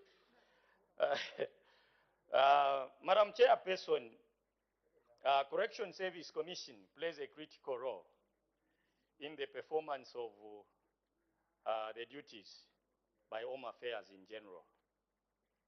In that vein, Madam Chairperson, I'll zero in on 3 things only. One is that the Correction Service Commission, the institutes that it supervises, one, it needs to start encouraging, as a commission, it needs to start encouraging the correction facilities to focus more on their skills training centers, especially that being a correction service, just as it is to say it is out of a wrong thing where a right comes. That's why it is called a correction service. They need to be encouraging those institutions, rather institutes that it supervises, to look into skills centers if the correction issue is to be enhanced. Number 2, the health facilities within these facilities are so bad such that it also affects the welfare of the officers in those facilities, especially that the interaction that is there between the inmate and our officers. They are also Order, Mr. Mpundu. There is an indication for a point of order. Mr. Mfalari, what is your point of order? Point of order, Madam Chairperson, is based on Article 65 of the Standing Orders, relevance. The issue at hand here is the Commission. It's not the facilities. It's not the correctional services. It's the Commission. It's the Honorable on the floor in order to divert, to take us to correctional facilities, and instead of the Commission itself. The issue at hand, Madam Chairperson, is the Commission. There's a difference between the Commission and the correctional services. I submit, Madam Chairperson. Thank you. Mr. Mpundu, please be guided that we are looking at Zambia Correctional Service Commission.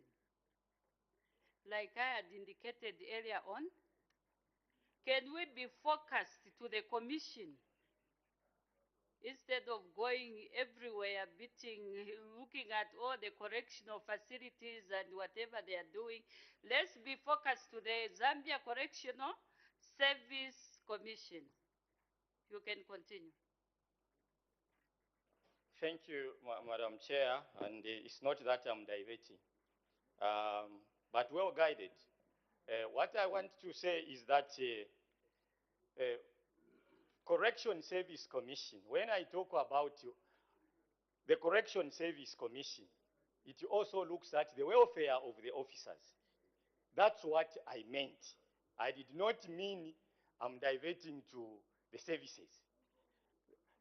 In that vein, Madam Chairperson, is that apart from that, this is a commission which has just been actualized.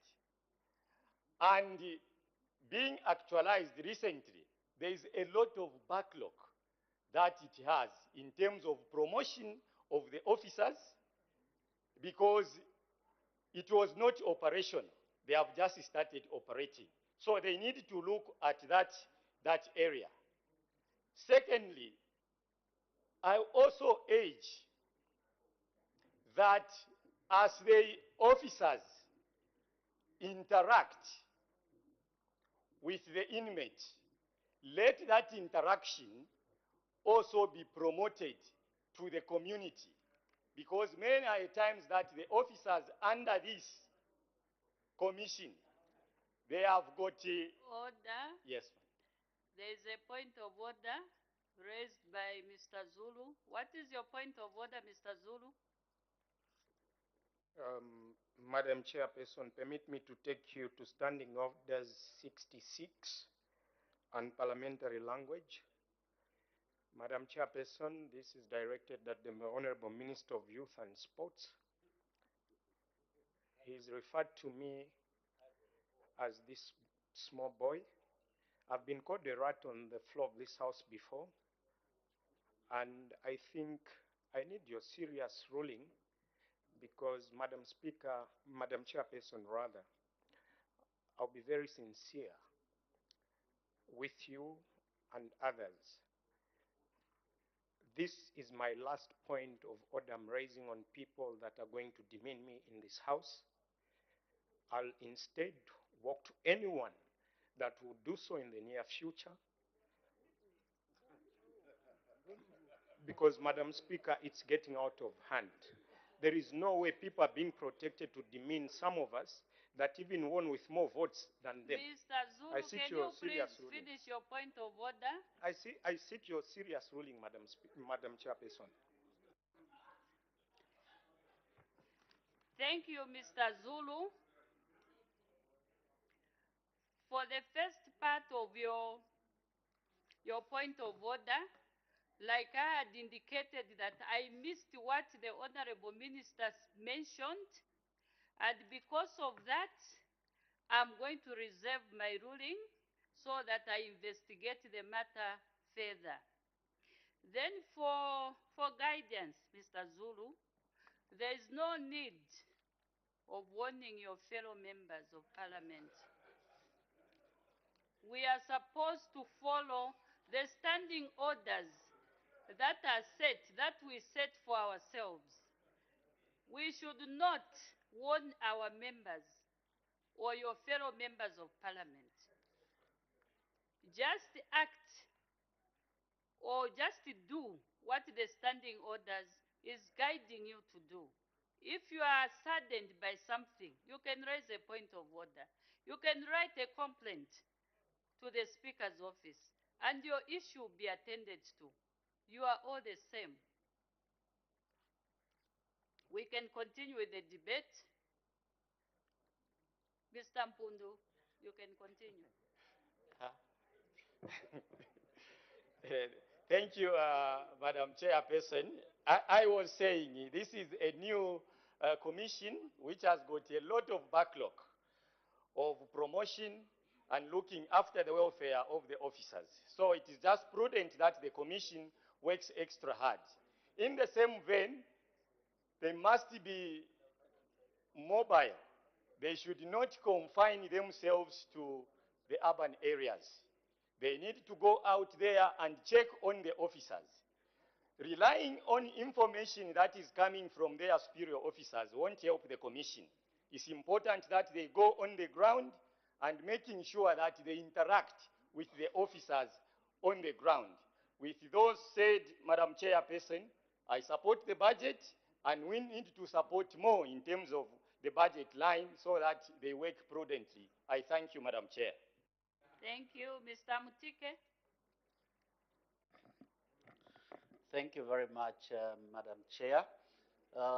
Maybe before I go any further, let me just declare interest that I sit in the Cabinet Affairs Committee, and earlier this year we took a study tour to look at the operations of the Correctional Affairs Commission. And I think what we discovered was that there was really a lot of work that the government needs to put in order for this commission to operate at an optimal level. I think one of the things that this commission struggles with, last time I checked when we did interview them, was that they didn't even have proper offices.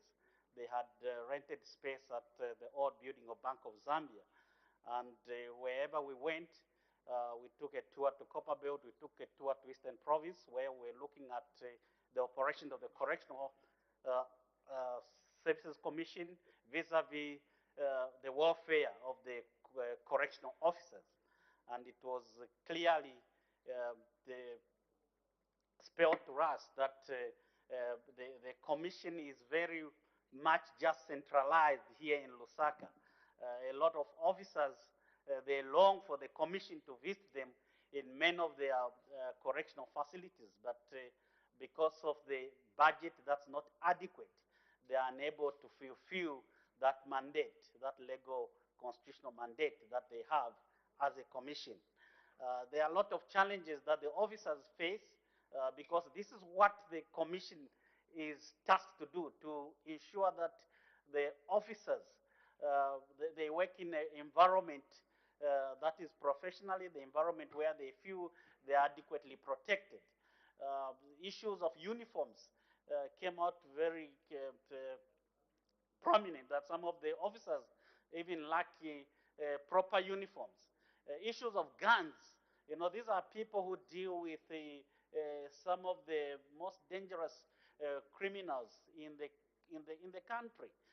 But sometimes we were informed that the commission is not able to properly give even proper ammunition so that people can be protected.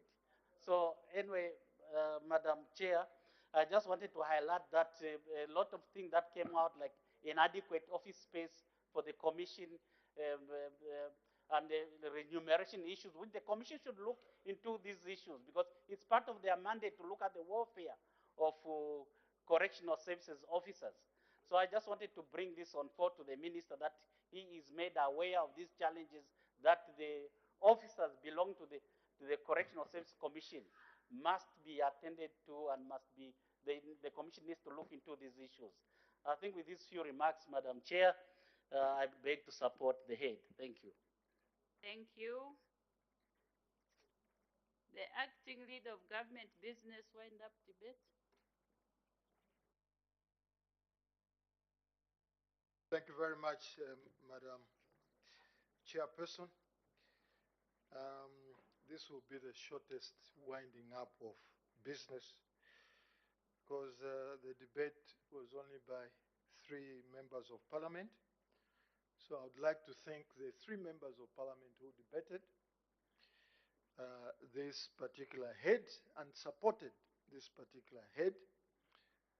But allow me, Madam Chairperson, to emphasize on the commission mandate, because we are at sea, it seems, as we debate. People are talking about ammunitions, munitions, guns, facilities, uniforms, etc., etc. I think we are slightly being misplaced as to the mandate of this commission. So please allow me, before my time ends.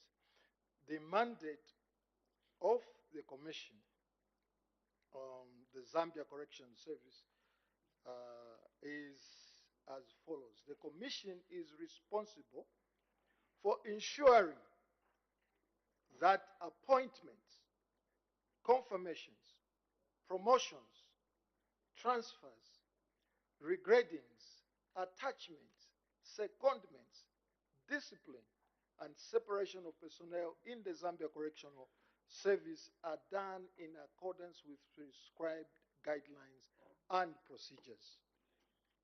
And if you may, the areas which the honorable members of parliament touched seriously are outside the context. And maybe I would encourage them to raise some of these issues under maybe the Ministry of Home Affairs. Otherwise, please allow me to thank the honorable members who debated and for the support of all members of parliament towards this head. I thank you, Madam Chairperson. Thank you. Head 36, Zambia Correctional Service Commission. Head total 9,997,698 kwacha. Any debate? Any objection?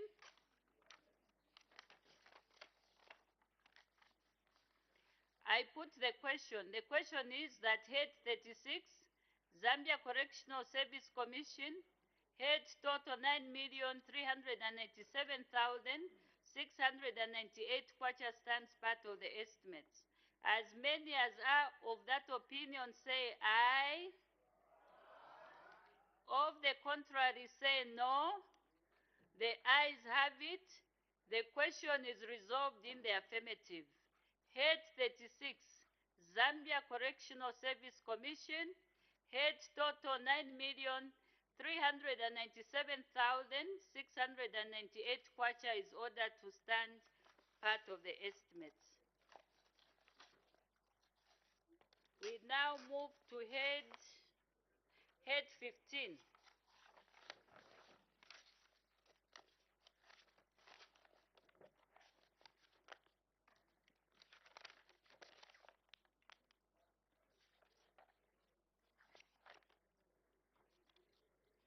Head 15, Ministry of Home Affairs and Internal Security. Honorable members, can we please be attentive to the policy statement? Because this statement will give you direction for your debate, rather than just debating anyhow. Can we be attentive? The Honorable Minister of Home Affairs and Internal Security policy statement.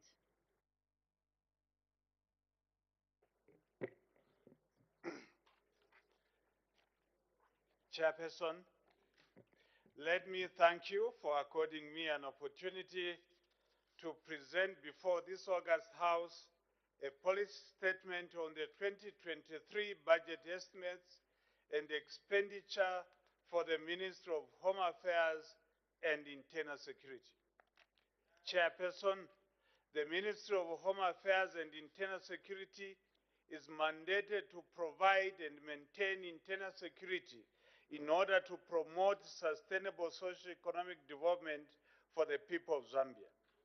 The mandate of the ministry is discharged through various departments and specialized agencies, namely Zambia Police Service, Zambia Correctional Service, Drug Enforcement Commission, Department of Immigration, Department of National Registration, Passport and Citizenship, National Archives of Zambia, Office of the Commissioner for Refugees, Registrar of Societies, National Forensic Science Authority, Office of the State Pathologist, National Anti-Terrorism Center, the Police Public Complaints Commission, Human Resource and Administration, Finance Department, and Home Affairs Research, Planning and Information Department.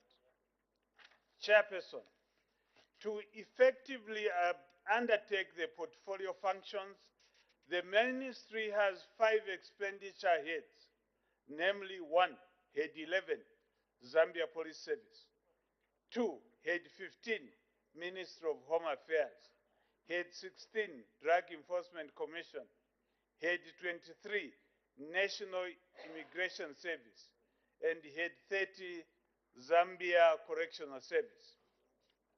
In this regard, Madam Chairperson, I'll be presenting ministerial budget policy statements for each head separately. Head 15, Madam Chairperson, past budget performance.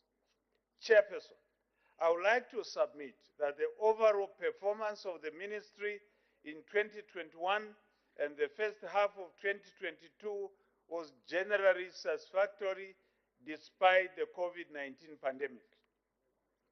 To enhance security of the current paper-based national registration cards, the ministry is implementing the Integrated National Registration Information System, INRIS. The operationalization of the Integrated National Registration Information System will enable issuance of biometric national registration cards, birth and death certificates, and integration of other identity information systems. During the period under review, the ministry finalized the installation of hardware and software infrastructure and started using the Procard 150 enrollment kits for national identity enrollment and birth and death registration. The ministry is steadily making progress in this regard, and so far, more than 40,000 eligible persons have been enrolled in the INRIS in readiness for the biometric-enabled national registration cards, and more than 80,000 birth certificates issued during the system. Chairperson, the House may also wish to note that the ministry, through the Office of the Commission for Refugees, has been providing protection, assistance, and security to asylum seekers, refugees, and former refugees. As at 31st December 2021, the country hosted 104,416 persons of concern. Chairperson, on infrastructure development, the following projects were completed. The construction of 2 5-story office blocks were partially completed in July 2021 and handed over to the Ministry of Home Affairs and Internal Security. The buildings were fully handed over to the ministry in December 2021. Construction of 2,350 housing units for the security wings under Phase 1 was completed in January 2020 across the country. Furthermore, government is also constructing office accommodation, police stations, and more housing units in newly created districts. Construction of 1,000 capacity correctional facility in Mwembeshi under public-private partnership was completed. Construction of Mokambo Police Station and Border Post. Construction of an office block at the Office of the Commissioner for Refugees. However, the Ministry of Home Affairs and Internal Security has a deficit of 12,000 housing units for its security wings. A huge deficit still remains, thus the need for better and more housing units to be built. Chairperson, the ministry reviewed and developed some pieces of legislation and policies such as the National Migration Policy, the National Civil Registration and Vital Statistics Policy, the Anti-Human Trafficking Policy, the Refugee Policy, the Anti-Human Trafficking Act number 11 of 2001, and the review of the Public Order Act Cap 113 of the laws of Zambia. Challenges faced. In spite of the above achievements, Madam Chairperson, the ministry experienced some challenges which among others include the following: inadequate transport for operational and administrative purposes, inadequate office space in provinces and districts, low staffing levels and incomplete restructuring. The low staffing levels compounded by the incomplete restructuring exercise of the ministry posed a serious challenge in the execution of the ministry's programs and activities. Inadequate information technology infrastructure at provincial and district levels. 2023 police focus. Chairperson, the priority of the 2023 budget for Ministry of Home Affairs and Internal Security is to ensure that crime prevention and detection are enhanced. The ministry will therefore continue to strengthen programs to fight crimes in order to maintain law and order. The ministry will focus on the following: continue to enforce law and order to promote sustainable socio-economic development, promote the use of electronic platforms for collection of non-tax revenue, completion of ongoing infrastructure projects, and prioritize dismantling of arrears for goods and services. Chairperson, the 2023 indicative expenditure allocation for the ministry head 15 is 425,056,151, of which 102,890,908 is for personal emoluments and 322,165,243 has been allocated for non-personal emoluments compared to the 2022 ceiling of 269,561,508, of which 119,994 was for personal emoluments and 149 was for non-personal emoluments. The increase is mainly to facilitate the implementation of the Integrated National Integration Registration Information System.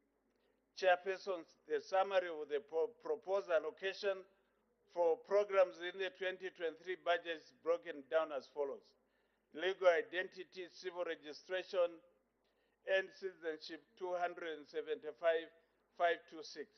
National Archives 12,706,026. Societies registration and standards 4,549,079. Internal security support services 36,488,813. Management 95,786,327. Finally, let me assure this August House that the proposed allocations, although not adequate, will help to mitigate the challenges the ministry is facing. I therefore seek your favorable consideration for Head 15. I thank you, Madam Chairperson. Thank you. Any further debate? Mr. Chitotela. I thank you, Madam Speaker. Madam Chairperson. Madam Chairperson, as I stand to support my brother, Honorable Jack Mimbo's budget proposal for 2023, I need to indicate that he has a mammoth task. Honorable Minister, Internal Security is a catalyst for the foreign and domestic investment. Without guaranteed security, there is no investment that will be attracted to the Republic of Zambia, even to any region. Therefore, Minister, as cabinet seats, I hope they will give you a listening here, more especially, Minister, on the proposal for the construction of a finished line to pump a finished petroleum product from Tanzania to Ndola. Minister, that is a greater risk that you need to understand that our forefathers like Dr. Kenneth Kaunda, why they chose to be bringing in commingled fuel. It is not that they had no interest, but they looked at the interest of security. Today, our friends in Nigeria, there's a region called Niger Delta. You know of the continuous persistence of internal resistance because the level of poverty in the country is very high. And I can't imagine the people of Muchinga to see finished petroleum product passing through that to Ndola. We may experience another Boko Haram in Zambia. Another point, Minister, you need to take a note of. It is the dealing of the precious minerals like gold. These precious minerals, whenever they have been, if they have not been handled well, they are commonly referred to as conflict minerals. They are commonly referred to as conflict minerals. As the interest of trade and commerce takes shape, they must not be done at the expense of security. We must make sure that we secure our nation. When people have got enough resource, the only thing they will begin striving for is power. And that is a source of instability in any country in the world. We must learn from Tanzania. We must learn from Zimbabwe. We must learn from South Africa how they've managed to control the precious minerals such as gold, diamond, and other minerals. Other countries that have failed to manage, today they are a source of turmoil. So Zambia has enough lessons to learn. So we need to manage our ambitions to commercialize, not at the expense of security. Yes, commerce is very important. We need to create employment for our people. We need to increase the GDP of our nation. We need to build the enough capital base for this country, but that must not be done at the expense of security and stability.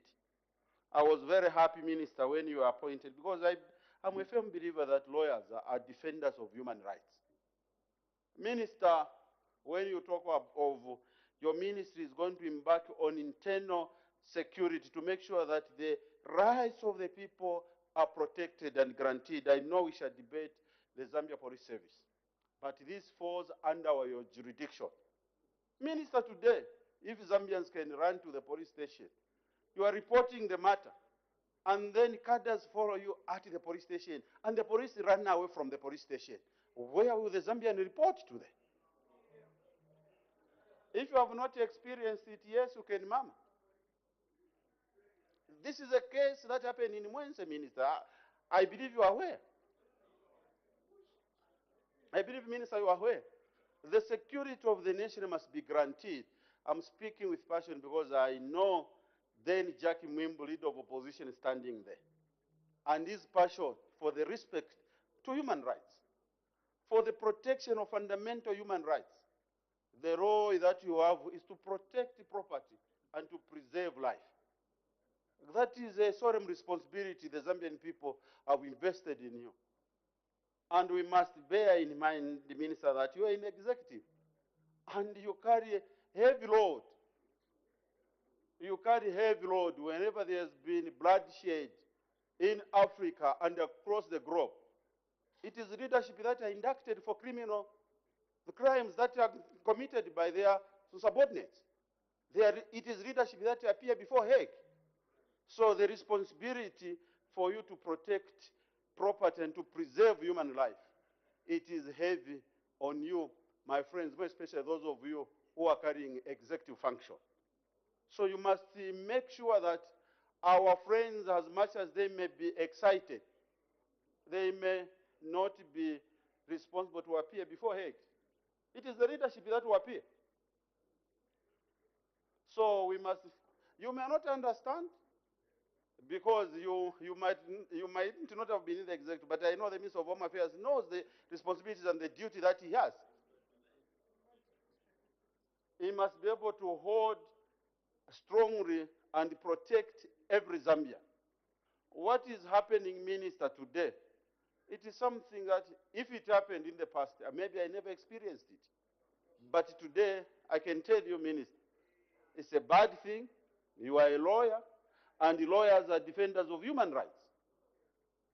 Lawyers are known worldwide as people that stand for downtrodden, people that who have no one to defend them. That's why lawyers at times, they even offer the pro bono to defend the oppressed. And I want to emphasize, Minister, as I conclude, let me repeat, let not the commercial interest overrun the interest of security. I know we are in the hurry to develop. We are in the hurry to attract the foreign investment. But one issue I want you to take keen interest, it is the transformation of Tazama pipe. That is a risk this nation would want to undertake. One of the interests, the case I would want you to take keen interest, it is the matter of opening up gold panning to every Jim and Jack. Minister, you may create warlords in Zambia. Gold and diamond everywhere are known as conflict minerals. So your voice in cabinet must be to appeal and supersede any trade interest, any commercial interest. Is it because if in this country there is no peace, there is no security, there is no tranquility, the security of this nation is not guaranteed, there is no direct foreign investor who will be interested to come and invest in Zambia. We have enough lessons that we've learned. Our friends in the Delta region in Nigeria, it's not deliberate. It is because the pipe that passes through there runs a finished product and people are wallowing in poverty. They end up helping themselves. I thank you, Madam Chairperson. Thank you, Mr. Sialuvalo. Madam Chair, thank you so much for the opportunity given to say one or two words on this budget of Ministry of Home Affairs, which I dearly support. I'll just speak on one department, which is Department of National Registration. This department is so vital, Madam, because it defines who we are. Though in the recent past, about 2 years ago, it was abused where even underage were getting NRCs or National Registration Card. I believe, Honorable Minister, you have a mammoth task to reverse the situation that was happening, where NRCs were being abused basically because of trying to get to win an election. So you need to see to it that you come, you go around, your officers go around the country and reverse the situation. Honorable Minister, your officers under this department, they lack transport for them to move. Take, for instance, in my constituency in Azongwe, there is no vehicle at the Department of National Registration Card for them to carry out mobile registration. I know even the funding aspect has been source of concern in the recent past. I believe now, under your able leadership, this will improve. Our people are denied access to get this very important document for them to be defined as Zambians. Pure, you know, it was because it was perceived to be a stronghold of the then opposition political party, which is UPND. Our people in Sinazongwe, my people in Sinazongwe, they need to get national registration cards. They need proper funding so that as it helps the your officers to move and do mobile registration. These rural constituencies, Honorable Minister, through you, Madam Chair, they are quite vast. They are really vast. I know of Rufanyama as well, even in Kabompo, even in Shimanda. Those are quite vast areas where resources that we are going to approve should be allocated to. The people or the rural constituencies need to get a good share so that at least this facility, these documents are given to the Zambians themselves. Now, coming to the Zambia Police Service, Honorable Minister, through your chair, we are so happy that at least even as you think of recruitment as a ministry, you are thinking of balancing the entire country. Unlike where we are coming from, where it was just one perceived region that was getting it. I give you kudos for trying to reverse the wrongs that were being done. The best you can do, Honorable Minister, through your chair, is to reverse what was happening so that at least this can help even to unite the country. Because Zambians will be moving, they will know to say in Sinazongwe, for the past 10 years, Madam Chair, the people of Sinazongwe never got any form of employment. So with these allocations that we are getting, the Order. promotions. Order, there is an indication for a point of order. Who is raising? Mr. Mukosa, what is your point of order? Thank you, Madam Speaker. I rise on a point of order pursuant to Standing Order number 65, which guides us that whatever we debate here has to be factual, and it's something that we should support with evidence as well as relevance. Madam Speaker, my beloved colleague who is debating on the floor is also my elder brother. When he was debating, he suggested that he made comments that suggested that in the past, the government that was there was only looking at one region. So that is something that is not factual, because if we are to take an example of the same Ministry of Home Affairs and Internal Security, you will see that in Central Province there are some houses for the police that were built. If you go to Mazabuka, you will also find the houses for Mazabuka, which is also in Southern Province. You are going to in Southern Province, you are going to find that there are houses for the police that were built during the same period by the same government. Is the honorable member who is debating on the floor in order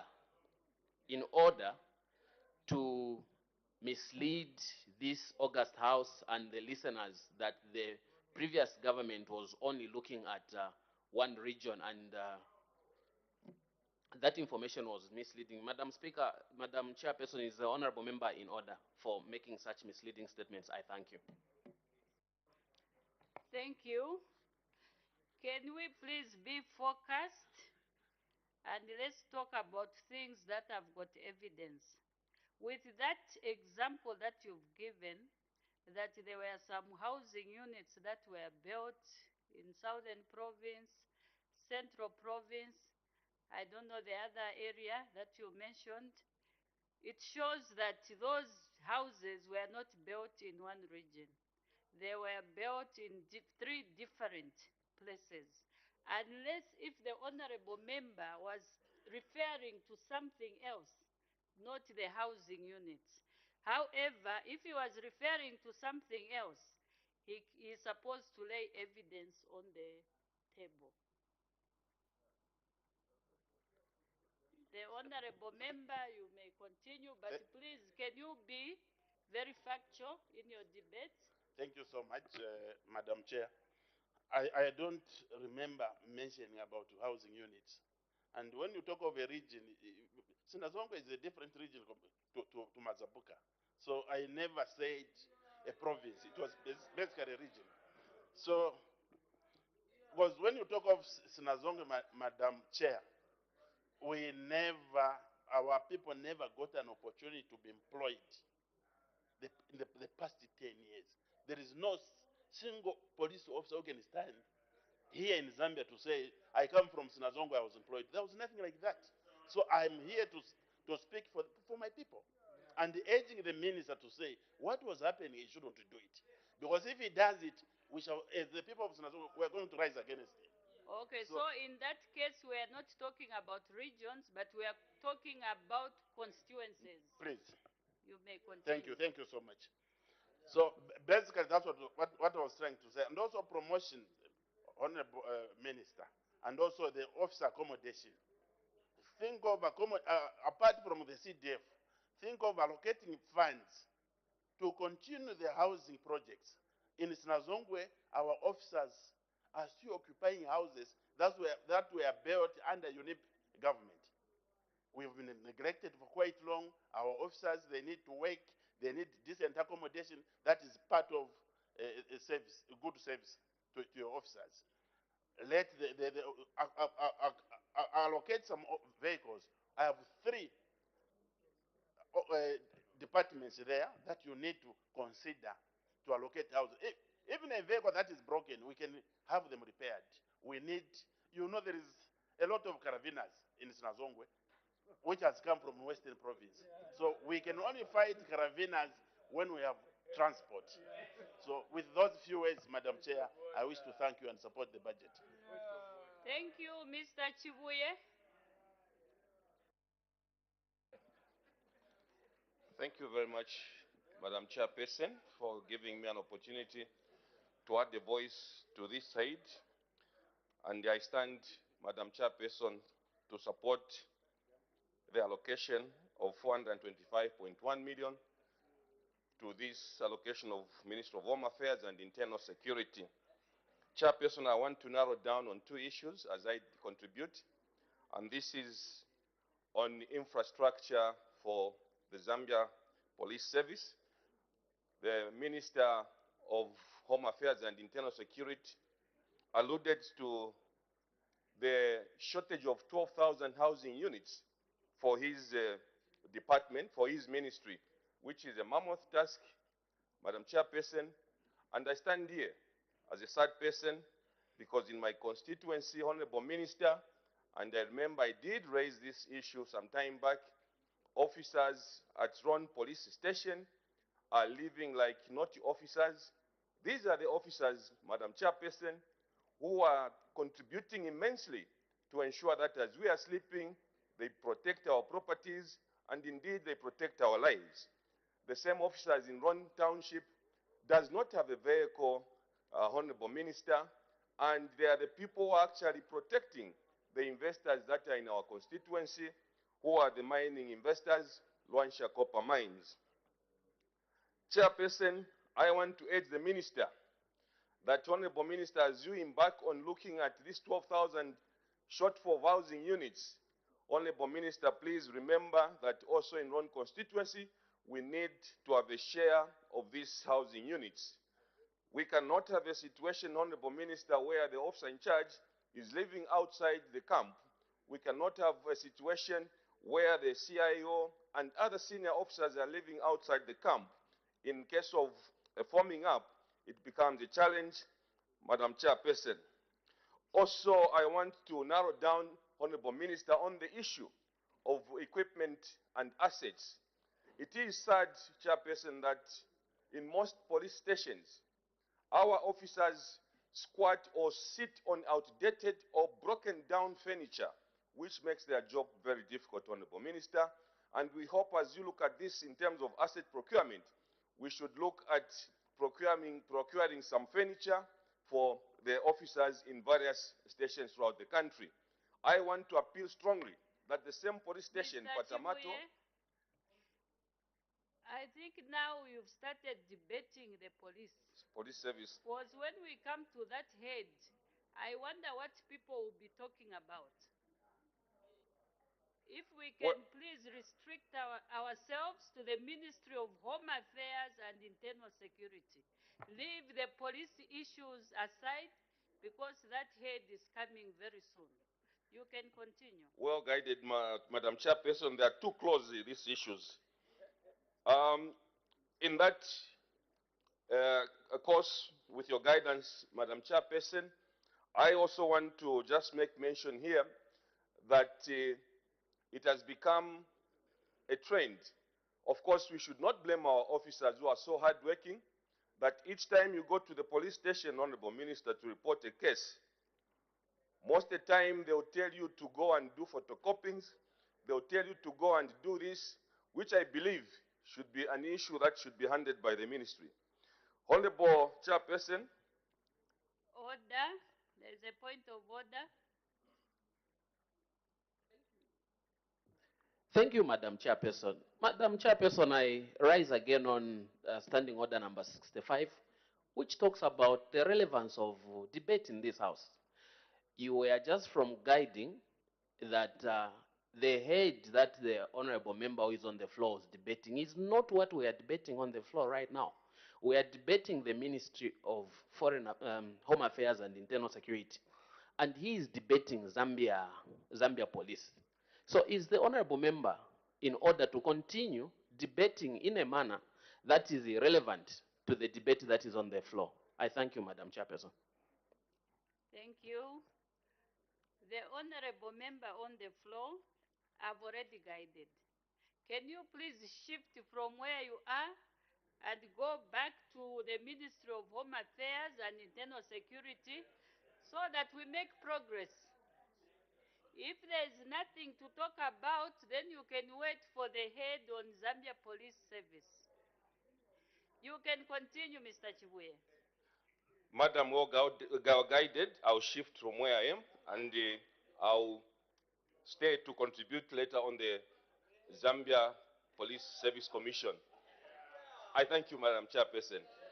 Thank you so much for your understanding. Mr. Kampyongo. Thank you so much, Madam Speaker, for allowing me to make a few comments on Head 15, which is under consideration.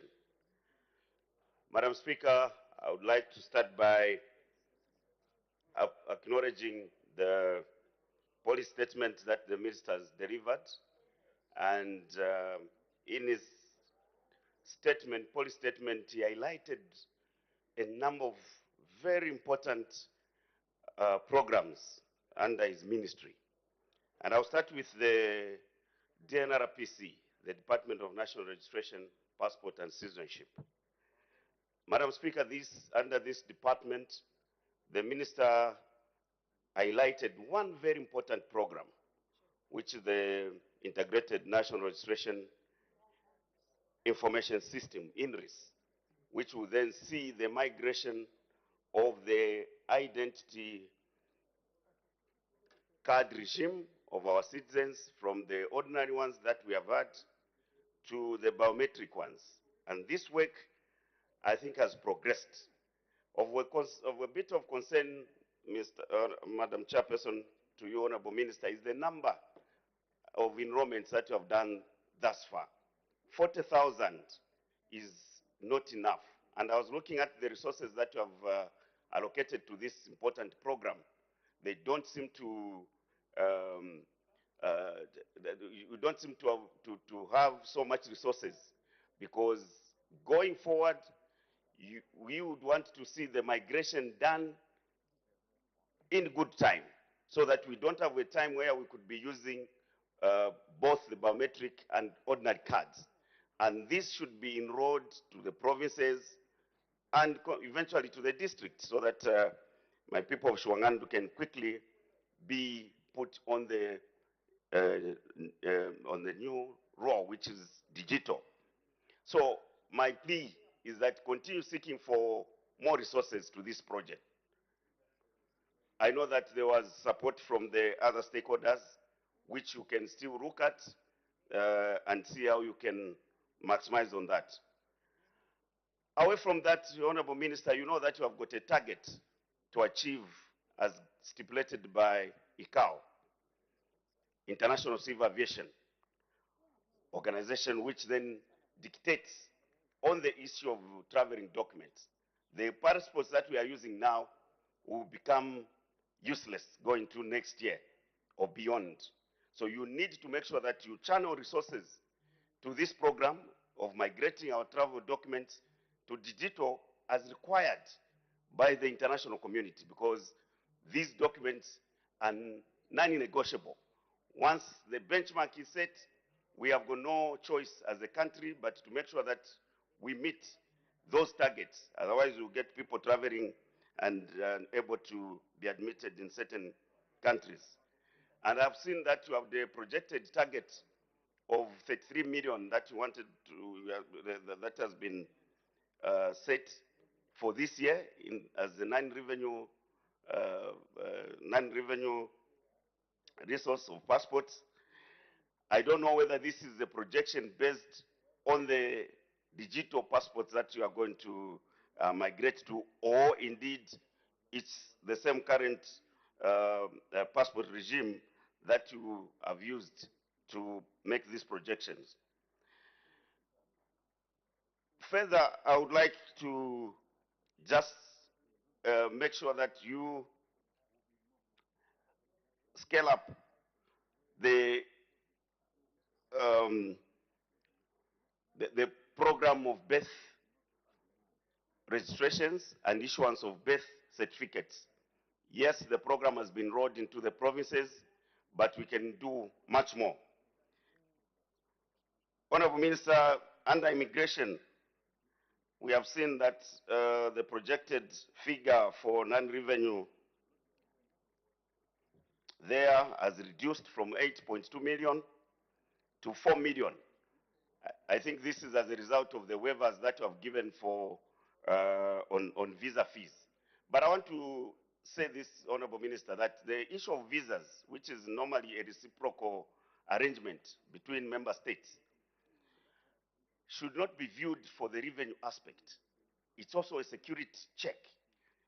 You have got an opportunity for you to vet people that are coming from different countries into our country before they can be admitted to this country, because opening up might have its own ramifications and negative consequences.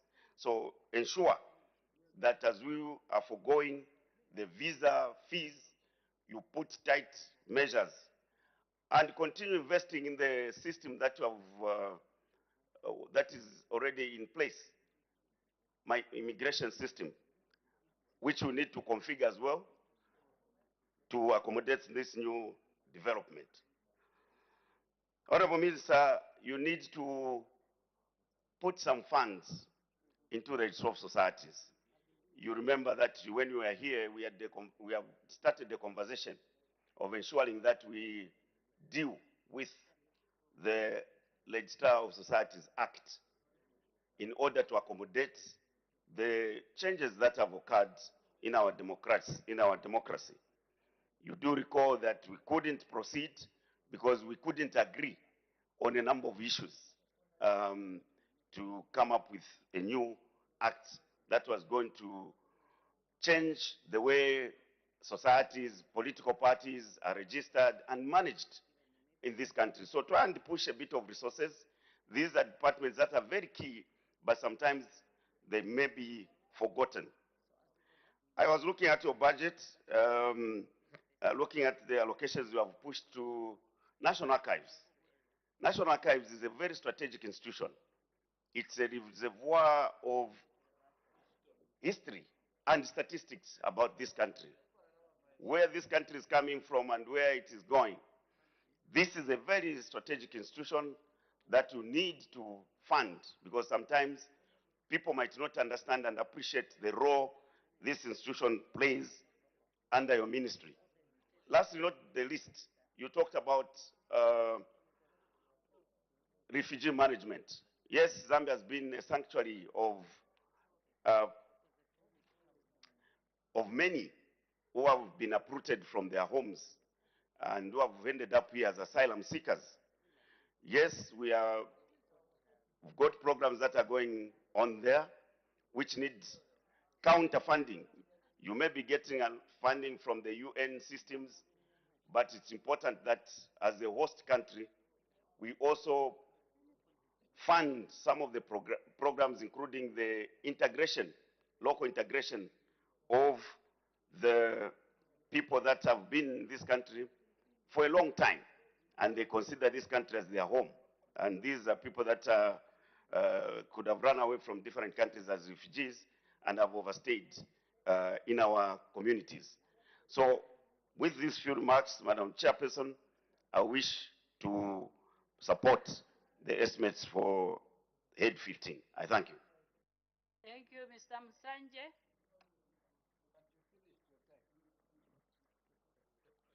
Thank you so much, Madam Chairperson, for giving the people of Mbabara an opportunity to contribute to Head 15, means of Home Affairs and Internal Security.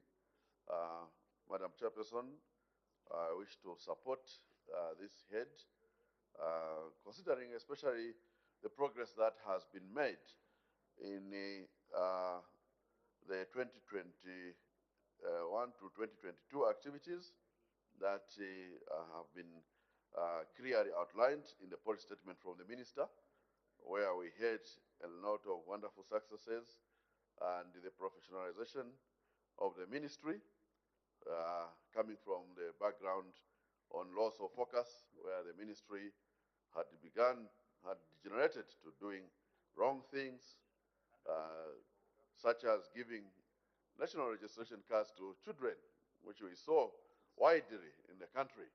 And when the machines came to Choma, they were constantly broken or not able to function. and they could not even reach my constituency, Mbawara constituency. They basically failed completely, and they kept on asking us to go to Choma town, and when we took people to Choma town, the machines were broken. That kind of culture and work ethic or practices, Madam Chairperson, is what I call loss of focus and the lack of professionalism. And now we are glad that through Honorable Minister Jack Mwimbu, we are doing an excellent quality job where we are seeing professionalism back in the country.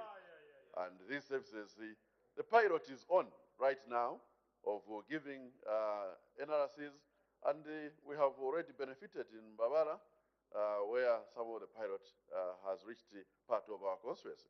And that's what we want to see. We want to see these services go to the people and not people hunting for these services.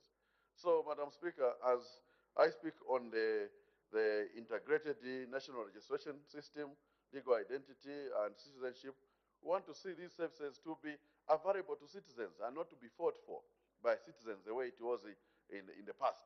We want to see that from one's conception, birth, it should be clearly, one should be able to be notified from birth into the national registration system.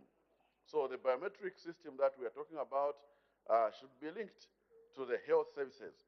It should be linked to the health services through the Smart Zambia program, so much that one is monitored from birth to taking citizenship at 16, and then to them, of course, when they start school, that information must be stored into an NRC and into other services, such as we are hearing now, the FISIPs of this world, the other programs that are offered in the country.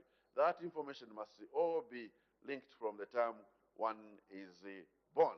That way we will be doing a good national biometric system that supports the quality services for the country, and that enables us to even cut out the fraud and thefts that, for example, we get through the ICTs where people ask for this and this information to deposit money here and there. So those kind of things could be cut out because we'll be able to trace every citizen very well and know all those who are stealing.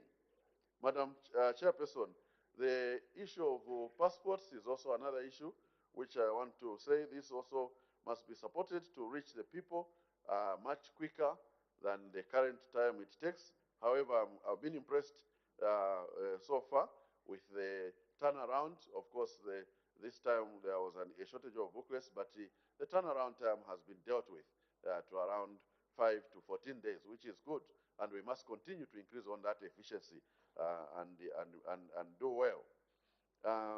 Madam Chairperson, I also want to speak on the issue of housing deficit, to which I support the ministry's program to cut the housing deficit of 12,000 by increasing the number of houses.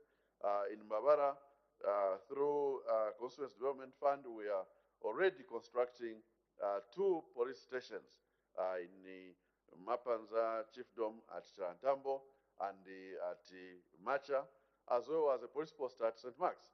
And would like to see the ministry come to our aid by providing accommodation for the officers that will be deployed to these stations so that we can curb the crime. We have experienced a lot of crime, especially in the area of cattle theft. And so, for us to curb that crime, we want to see that we have policing services, including services at Mbawara itself. Madam Chairperson, with these remarks, I support Head 15 and the increase in funding to migration services, national archives, societies, internal security, and the rest. I thank you, Madam Chairperson. Thank you. As the time is 1840 hours, I interrupt the proceedings and committee work stands adjourned. The committee will report progress and ask leave to sit again.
Madam Speaker, I have to report to the House that the Committee of Supply on the Expense of Revenue and Expenditure for the year 1st January 2023 to 31st December 2023 has gone through the following heads: Head 10 and Head 36, and has made progress and asked leave to sit again.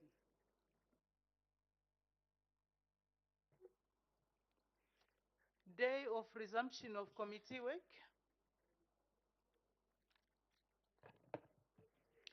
Tomorrow, Madam Speaker. The committee work to resume tomorrow.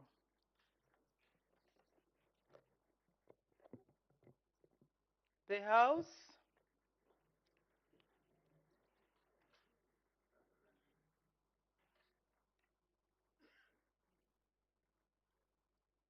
is now adjourned.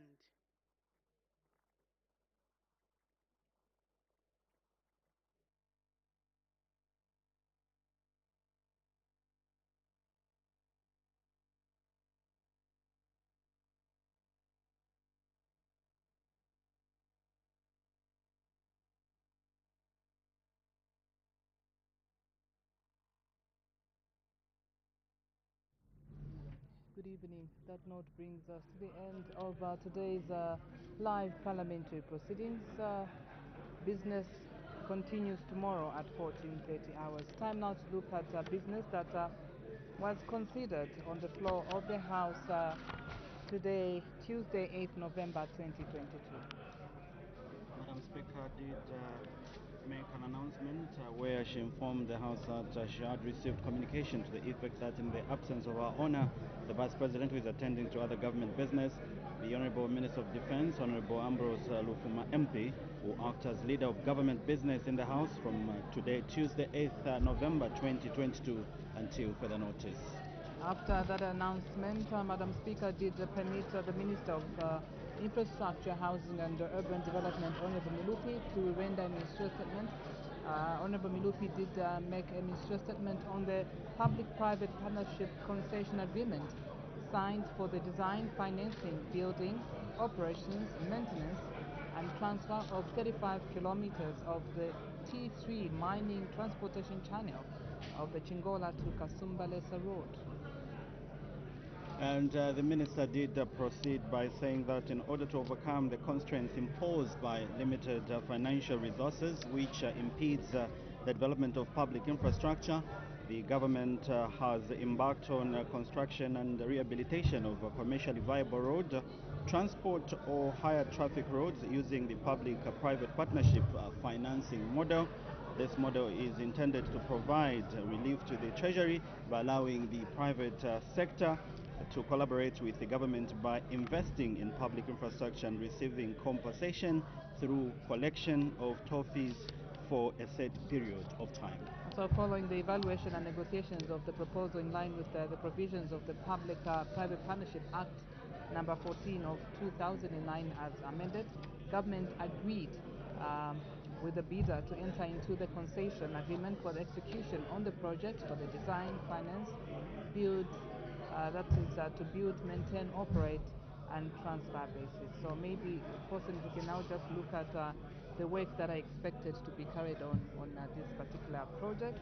And the scope of works include construction of a 3-kilometer dual carriage way section in Kasumbalesa urban town of concrete standards, construction of 2 tracking areas and lay bays for north and southbound trucks, construction of lanes that shall allow for accommodation of traffic during construction, and repaving of the bridge deck pavement and upgrading the guardrails at Chingola and Chitobaula bridges.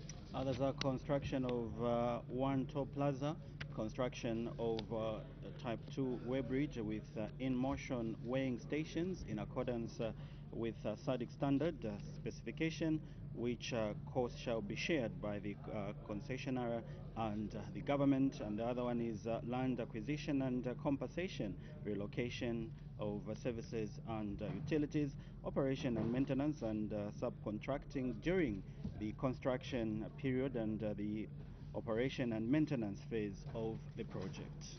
And the minister also talked about the signing of the Chingola to Kasombolesa concession agreement, which he said is a historical event for government, as this concession becomes the first one to be signed by the new dawn in the road transport sector. And so he did talk about the scope of works also on this particular stretch, that travel times will improve, that's between the town of Kasumbalesa and Chingola. The congestion of traffic at Kasumbalesa border post, where long queues have become a norm, and queues reduce as trucks will be parked in the two trucking areas being built as per scope of the projects. And Claudette did say that this construction of 35 kilometer will cost about 335 million US dollars, 660 59 208 without tax, and it comprises what my colleagues really highlighted earlier on, which is the rehabilitation of 31.79 kilometer bituminous section from Chingola past Chidilabombwe town. Thereafter, we did see the Minister of Health, Honorable Sylvia Mesebo, deliver a ministerial statement on the increase in the number of mosquitoes in Lusaka and Livingston. And just to give you background information, on Friday, 28th October 2022, the Honorable Mr. Second Deputy Speaker directed that a ministerial statement be issued regarding the increase of mosquitoes countrywide, and the directive followed a matter of urgent public importance raised by Honorable Mr. Aram Tale, Member of Parliament for Chitambo Parliamentary Constituency. And the Minister of Health did inform the House that government through her ministry has received reports of this increase in mosquito populations, not only in Lusaka but also in Livingston, our tourist capital. And she did also say that it is important to note that from the outset that these mosquitoes that have increased in these two towns are what she called the nuisance mosquitoes, as they do not spread malaria, and there are species of mosquitoes called culicine which are not able to transmit malaria parasites. And so the minister did say that her ministry, in collaboration with the land ministries of local government and rural development and water development and sanitation, conducting activities to address this problem that is, countrywide. And some of the measures that are being taken to address this problem include the clearing of sewer ponds of all growing vegetation, and then spraying with insecticides called larvicides to kill the immature aquatic stages of mosquitoes, and blocking of drainages, and the correct disposal of garbage also significantly reduces mosquito population. Others are that her government, through the Minister of Health, launched indoor residue spraying on 5th October 2022. Indoor residue spraying is an intervention that targets and kills adult mosquitoes that enter our houses.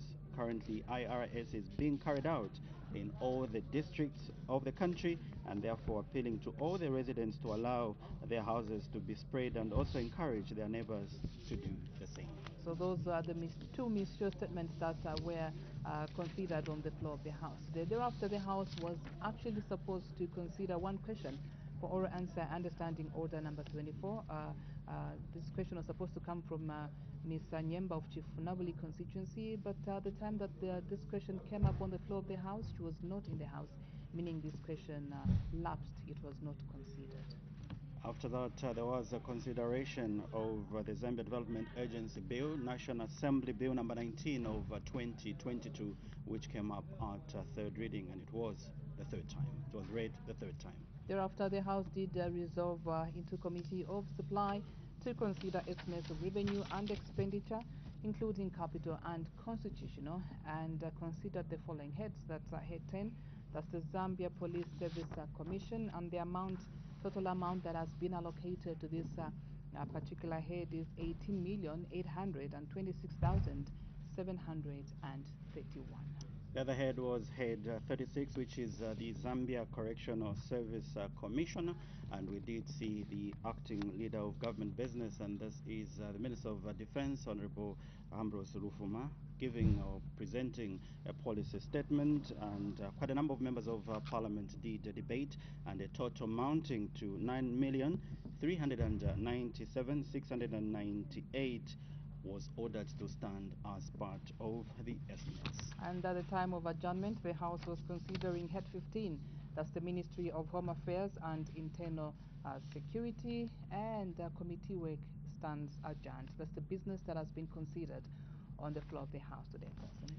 On behalf of my colleague Claudette Jonga, and indeed not forgetting Chola Kauma and Jason Manda, we'll be back tomorrow for more parliamentary proceedings. Remember, we do have the Public Accounts Committee sitting, so beginning tomorrow at 9:30, we'll have the committee sitting. I'd like to say thank you so much for your time. Stay safe and be blessed.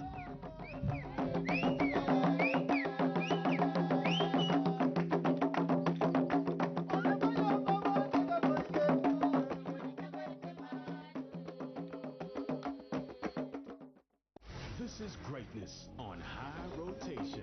This is the DSTV Nation. Take it away. We start with the moment, and we own it. We devote it.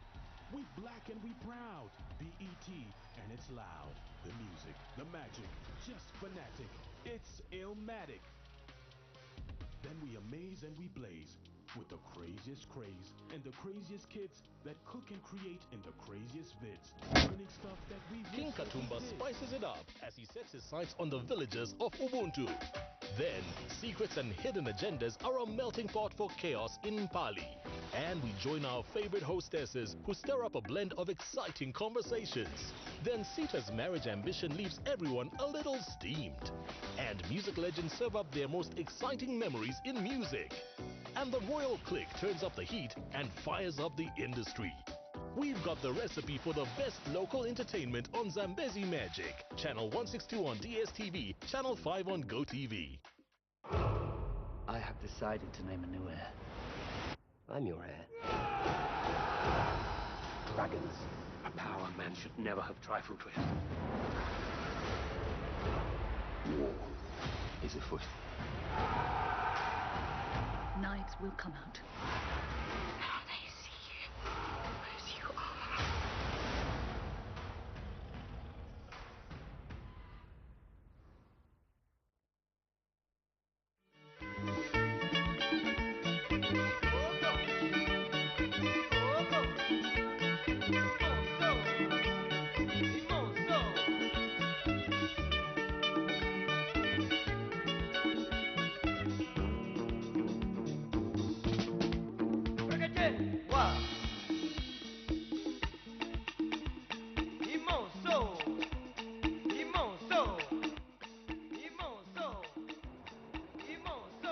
Keep watching Parliament Television, a station that brings Parliament closer to you.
Tune in to Parliament Television for live parliamentary proceedings, parliamentary committees, and learn more about the operations, functions, and activities of the Zambian Parliament.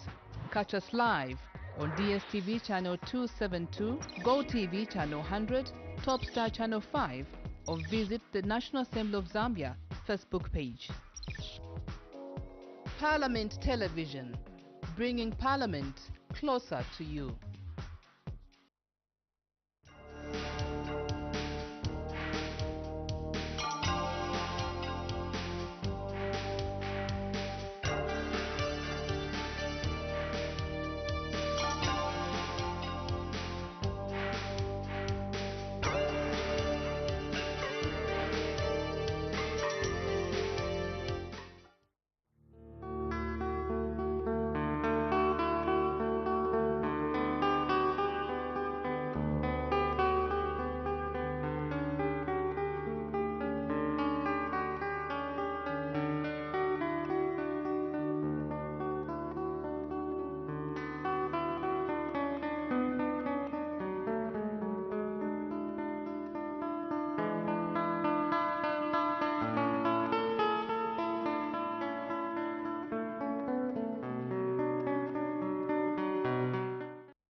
You sing, you shout, you cheer, you scream, you laugh, and you cry.